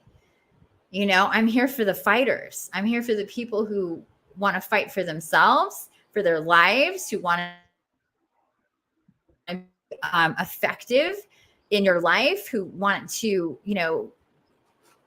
change things within your own life and see things change in the world. And I know that you have a lot of really amazing ideas for what you want to do with your life to help other people. You're gonna make me cry. Stop it. No, seriously. Well, I know that's why you were talking about. Can you hear me? Mm-hmm. You were talking about shifting my perspective on my past, and I came to realize that the reason I went through everything I went through was to help other people, and I want to work with the addicts and people with mental health, and there's just so many different people that I want to help, just like you. Yeah, I get it, sweetie. But first, we need to start with you. You need to get to that place where you can, you're all good, and you're, in a place that is beautiful and prosperous, and, you do have things to your name, and you're not in lack, and you are thriving, and you are really connected, and you're in the timelines will open up for you, and you'll be literally in a different place. And in all ways, but something's got to give. And you're a little firecracker with yourself. And I love that. And I admire your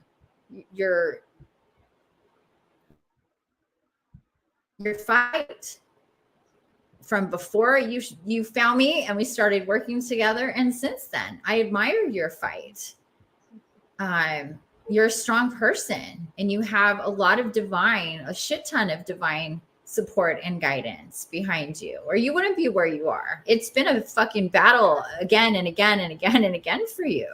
It's been hard, but you are where you are, and you're doing so much better. And if you think about it in the scheme of things, I mean, it's barely been like not even 2 months yet. You've had like one healing with me and a few cord cuts, and look at how much better you're doing. Yeah.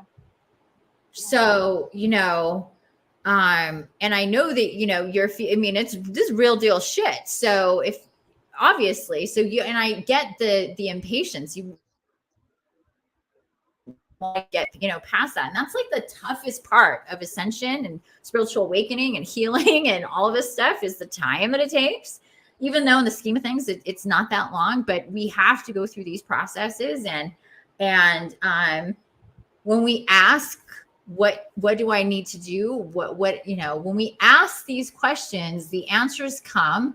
The road opens up for the steps to be taken. It's up to us to take those steps, to not be afraid, to not be limited, and to expand and rebirth ourselves the way that we're meant to do that. And and then everything can change. And it will.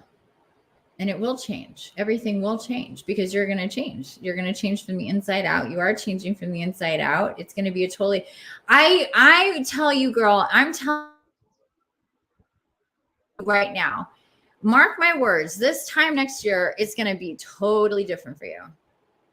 I know it. I know it. You just, as long as you don't give up, and as long as you keep fighting, and as long as you keep picking up those little pearls that keep, that fall, and you move forward. I know more money's coming. I know that it's going to give you the space that you need to move forward again. I feel it. I see it for you. I swear I do. I really, really do. You have to believe it. And we need to get you out of this, like, feeling bad about yourself and having all this guilt. And you need to let you need to let these things go. You need to understand so much of that was programmed into you from that parasite, and understand that there's still remnants of that going on, that's still messing with your perception and your perspective about what really your history was and what influenced your behavior. I know it's hard. You don't want to remember back into those spaces, but I think you need to, because you'll remember that you wanted one thing, yet you kept being influenced to do something else. And that's at the heart of it. That's it right there. That's everything, again and again and again and again. And you have to, it's not even about forgiving yourself. It's just the realization that I was being controlled by this force that was connected to me, that made me behave and do things in a way. And that's not my fault. Because it's not your fault.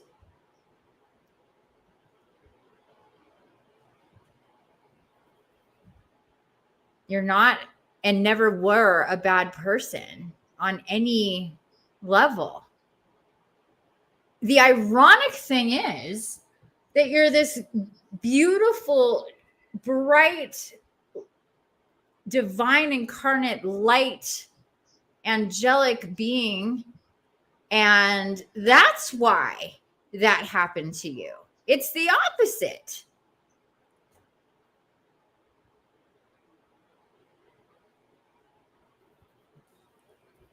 That's the truth. It's the opposite of not being a good person, not being a, good whatever, daughter, sister, aunt, mother, blah, blah, blah, feeling whatever, because it's person, and then it's all the titles, and then all the ways that you feel you were deficient or you messed up or whatever. And that's all the negative energy that parasite created within you and about you.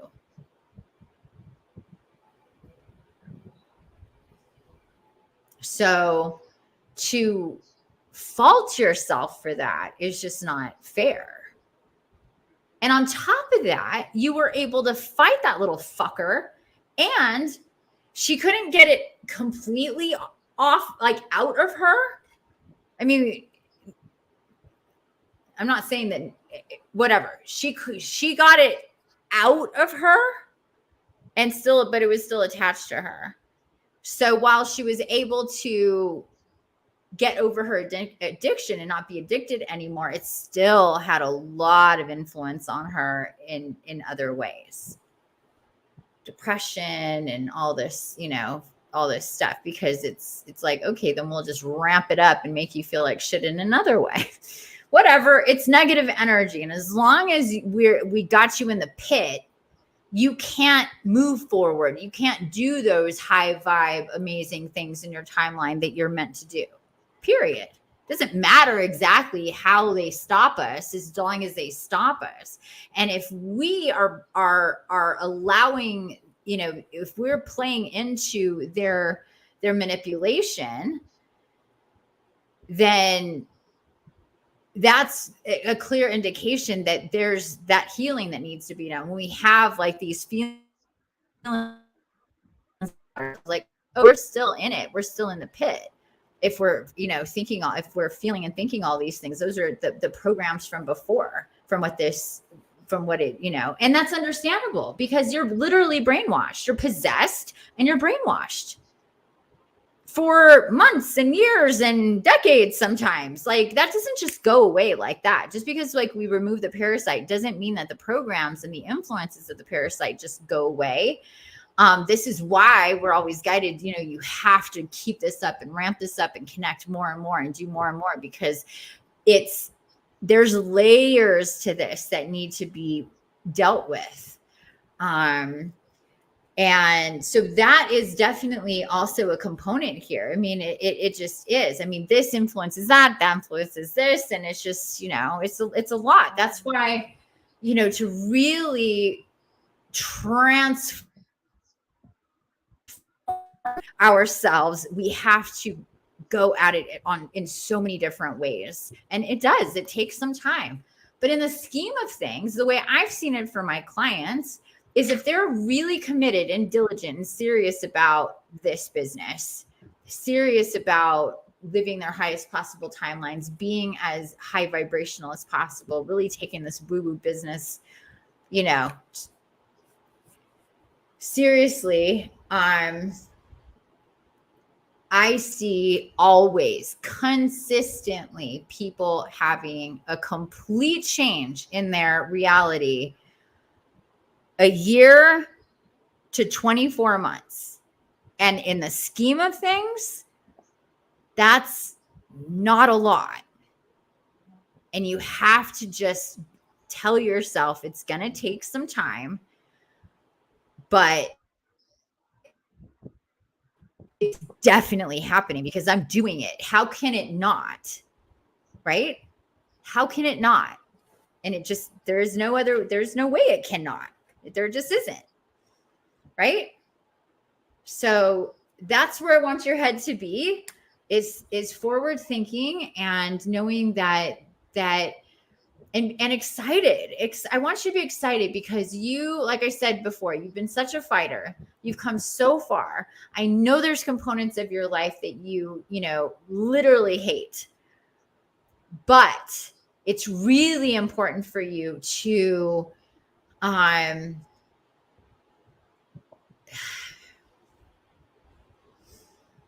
kind of settle in for a little bit. No, it's not going to be that much longer, but settle in so you cannot be distracted with wanting to get out, that you're because the more of like this, like needing to escape and be somewhere else, and when are things, and all of this stuff is not focused where you are now. And that's another type of illusion that takes you out of having the energy to do what you need to do here and now, when we're like so impatient about where we need to go, or whatever that is. So that shift in mindset is going to help a lot. Because, and I hope that you can transition into that easily, because that as long as you are doing this stuff, you're moving, the wheel is turning, things are moving. Yeah. It starts off on slow. It's like a train. I've talked about this before. It's like a train. But trains take a while to get going because there's a lot on there. There's a lot to do. There's a lot to process. But as it moves more and more forward, the momentum picks up, and it takes shorter time to move greater distance. And that's how it is in ascension as well. And you're still in the station. So it's moving real slow. And, I get that, but it's going to be moving faster. What did I just do? I don't know what I just did. Okay. All right. How you feeling? What do you think? Blah, blah, blah. And then Bo said something here. Girl, you got this. I had to do it too. So much trauma. Yeah. Yeah. I mean, Thank but you. I think just picture yourself like in that spirit walk. Picture you. Oh, you didn't do the spirit walk, did you? No. Okay. Do the spirit walk as soon as you can. And this is better this way because now we've had this talk. There's real action. There's an action plan here. When you do the spirit walk, I want you to see these components you'll see what I mean, but see these components in the future. Really lock in on that because you need to be in this mode. I want you to be in a really positive, excited mode about stuff. Moving forward. It's super, super important. Okay. But anyway, I asked you how you're feeling. So tell me, go ahead. Emotional, raw. I can't stop crying. You're so cute. Okay. Well, I like seeing a smile on your face, even though you're emotional and you're crying, but that's good. Tears are healing. You're healing. I think you're feeling that healing is on the way. When you're ready to heal, you heal and your body transmutes and everything changes. It's a beautiful, glorious thing. And at some point in the future, you're going to look back and go, wow, I love my story because it taught me and showed me everything that I needed to be what I need to be moving forward, to help heal people moving forward. And there isn't anything about my story that I think about that brings me pain. I promise you that will happen. I promise you. And anybody else that's here that's listening, that is a reality to feel within yourself. I've done it and I've seen other people do it too. It's a beautiful, miraculous thing to be able to really, truly, sincerely feel that way. And it really is so powerful. And to feel in your body, no shame, no heartache, no feelings of, those hurt feelings of abandonment or any of that, to not feel that and just to see your timeline, see all the players in it, and just have this beautiful feeling for all of it, because all of it is who you are and what it needed to be, light or dark, spiritual or whatever. There is a time where that's going to happen for you and everything will change. Thank you so much. You're welcome, honey. So I look forward to hearing from you to move forward. Okay. Whenever you're ready, please let me know. And I'm giving you big hugs. I love you. Okay. I love you too. Thank you. All right. Have a great rest of your night, honey. That was good. I like that. Okay. She's going to do some cool shit in her life. Holy moly. I can't believe how late it is. Oh my God. Okay.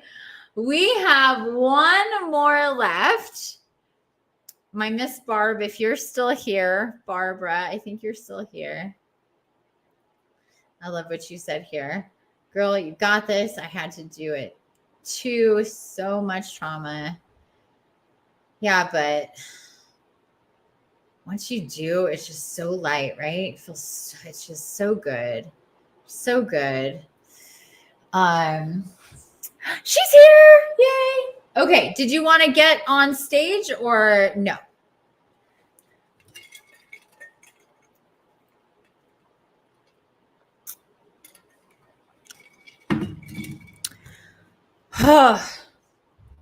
Oh, 93 now. Yay. Oh, goodness gracious. Please bring me my new swamp cooler sooner than later. Oh, it's getting cooler. It's 106 now outside. But doesn't matter to you. Okay. Well, if it doesn't matter to you, then I prefer you getting on video. I like that better. If you want to try that, go ahead, give it a try. I could see your beautiful face. I miss it. I miss your face, and I, in the meantime, can have a little of my sacred smokes.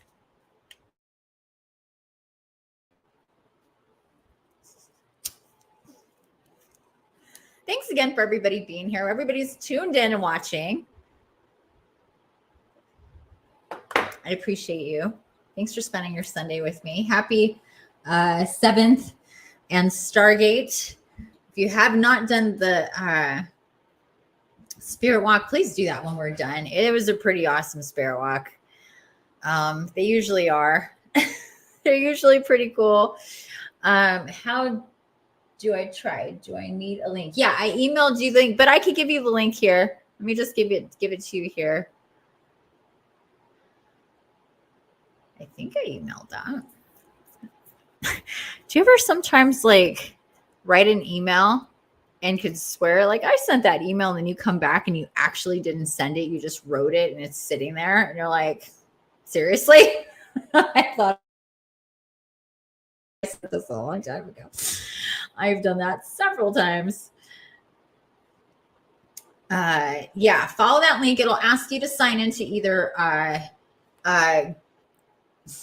YouTube or Facebook. And then you should be popping up here on the screen. Everybody hold tight. Oh, I need more music. Music ended. I was so into the conversation and all of that that I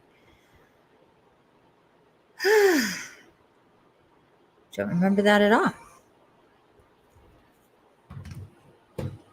Oh, starting on again.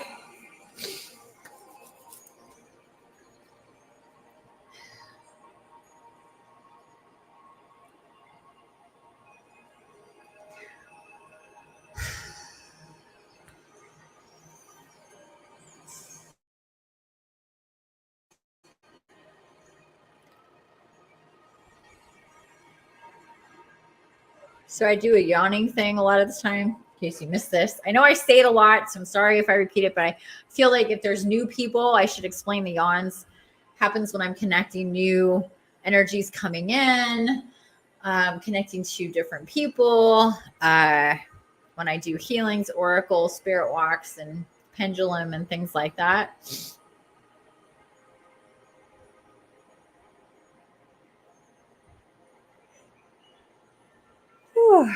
So it's starting to happen for Barb, or about Barb, with Barb.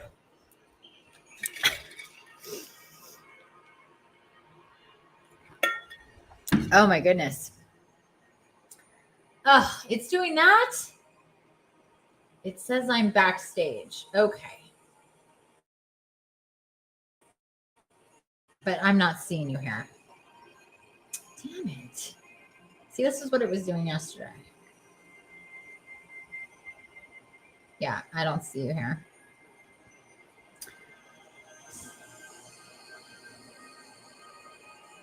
Okay.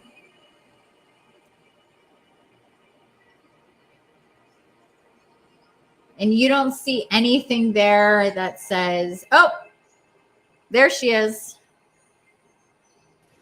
There she is. Yay! I just redid it. You what? I got out and started over again. Oh, yay. Hi. Hey. It's good to see you. How you doing today? Okay, that's better. I was getting feedback. Oh, okay. How you doing? Good. Just been drawing all day. Good. You been what? Drawing? Yeah. Ooh. Care to share? You see it? It's probably blurry. Can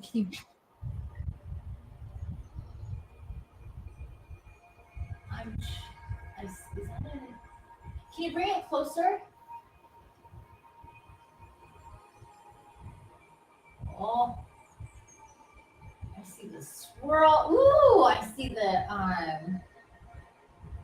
you got the eight point star, right? No, 6 point star. Is that a dragon? I think so. Okay. Because I see an eye and I definitely feel a dragon there. But I'm like, I don't see a whole face, so that's why I was a little confused. Yeah, he's getting there. Okay. And then this yeah. way kind of looked like Very a face cool. too. Oh yeah. Ooh, very cool. Will you post it when you're done? Yeah. Okay, cool. All stream of consciousness. Share it in stuff. the share it in the group, in the podcast group. Okay. Yeah. Yeah, I want to see. That's awesome. Barbara is an amazing artist. Oh my God. I love your art. I really, really do.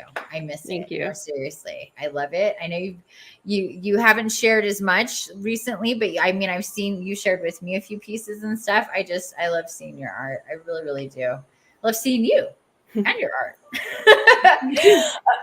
Okay. So did you have a specific question?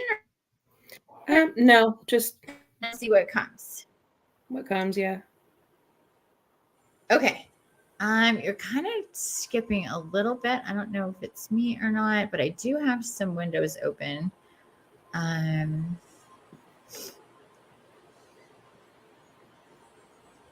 me close these. I don't think I need any of this open. I'm not sure if it's me or you. Okay.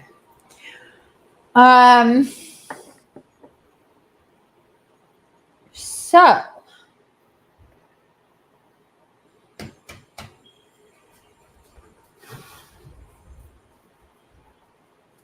give me just a second.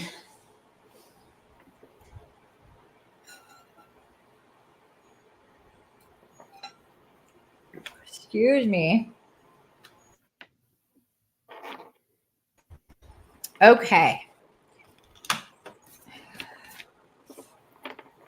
So I kind of showed you guys this deck before. I'm not, whatever. It's right here. Okay. This would be, I'll show you in 1 second.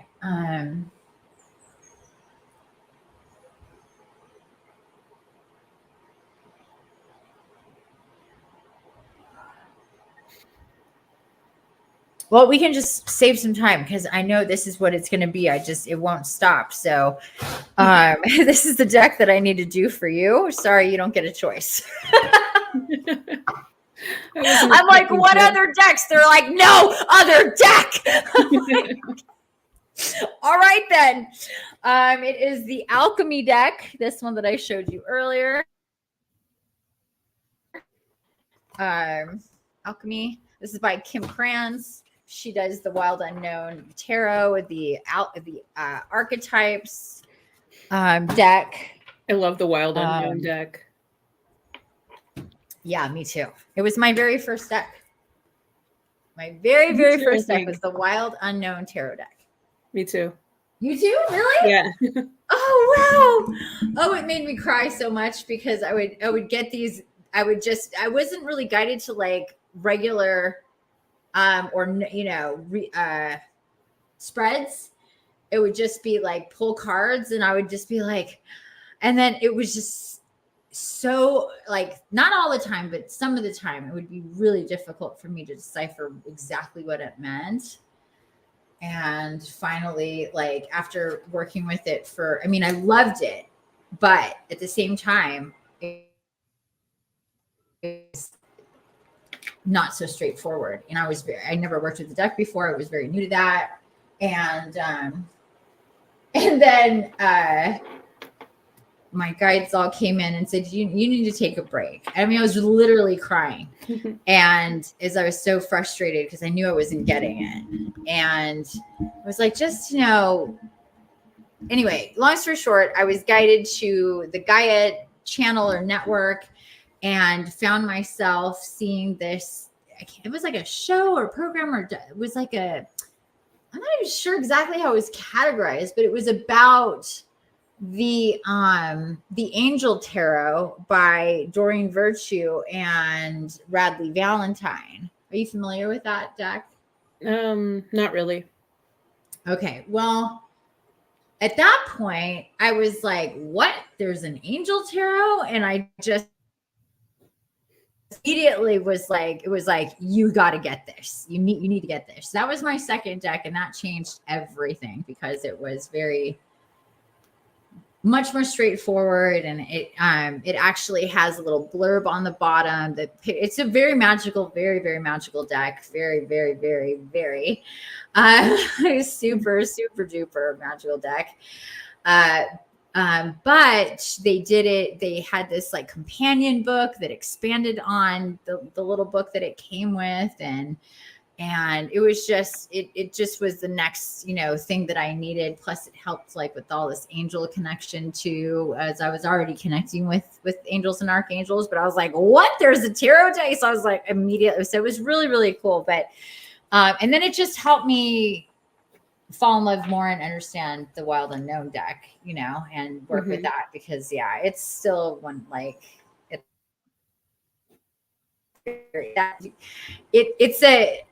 it's been worn. You look at this deck, you're like, oh, this girl's had this for a while. It's been worn. But I do love it. Okay. So I'm stoked, and I'm not surprised that you have it. Not surprised one bit. So I'm going to clear these cards. So you're not familiar with this deck at all then? Right? No, I'm not. Okay, cool. Well, we're going to clear it. It's really very, very cool. If you can see here on my wall, I was guided to get a second one of these. I haven't shared any of this because I'm still doing this project, but all of these, I'm going to light myself on fire. All of these cards that you see, and I have them in different places in the house in different sequences and different. So all of these right here are the alchemy, and then I have also the archetypes in different places. I wasn't guided to put any. I have so much art, and my own art and other people's art, and all these walls that I moved into, and I never was guided to put anything on my walls for almost a solid year. And I've never had that happen to me before in any place that I've ever lived. It's one of the first things that I do. And then it came through to get several decks, not just those decks, but there's a few of them, and put them on my walls.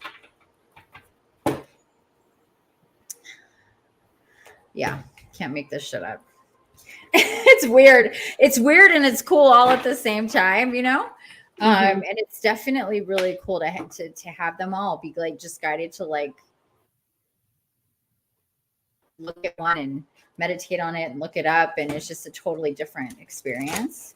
But yeah, Kim makes these. The only deck I don't have of hers is she has this spirit animal deck, and I have still yet to be guided to that deck. I think she even had an expanded deck or a second spirit animal deck, still not guided to that deck. I'm making my own spirit animal deck, so that could be why. But otherwise, I have the rest of her decks, and they're really amazing. Very, very, very powerful in their messages and their divine connections. So without further ado, let's get it going.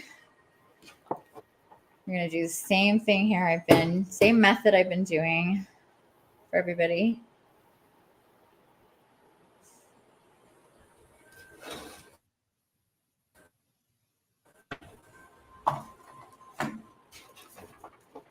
Thanks for getting on camera, by the way, sweetheart. I Yeah, you're welcome. appreciate it.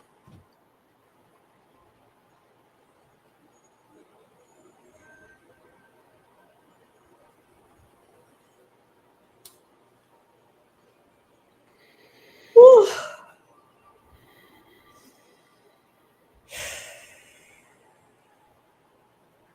Okay. That took a minute.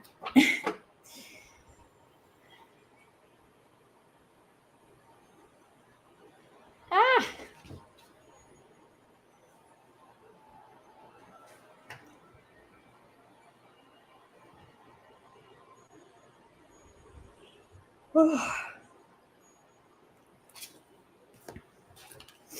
I think, yeah. Okay. So let's see how many cards we got here.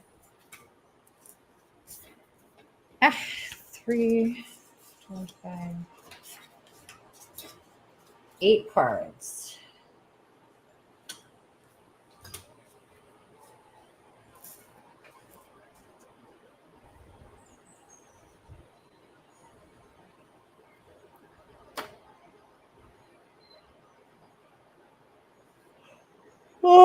Oh my gosh.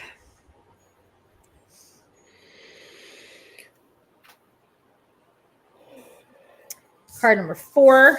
If we're counting from the left to the right. Okay. And we're back. Okay.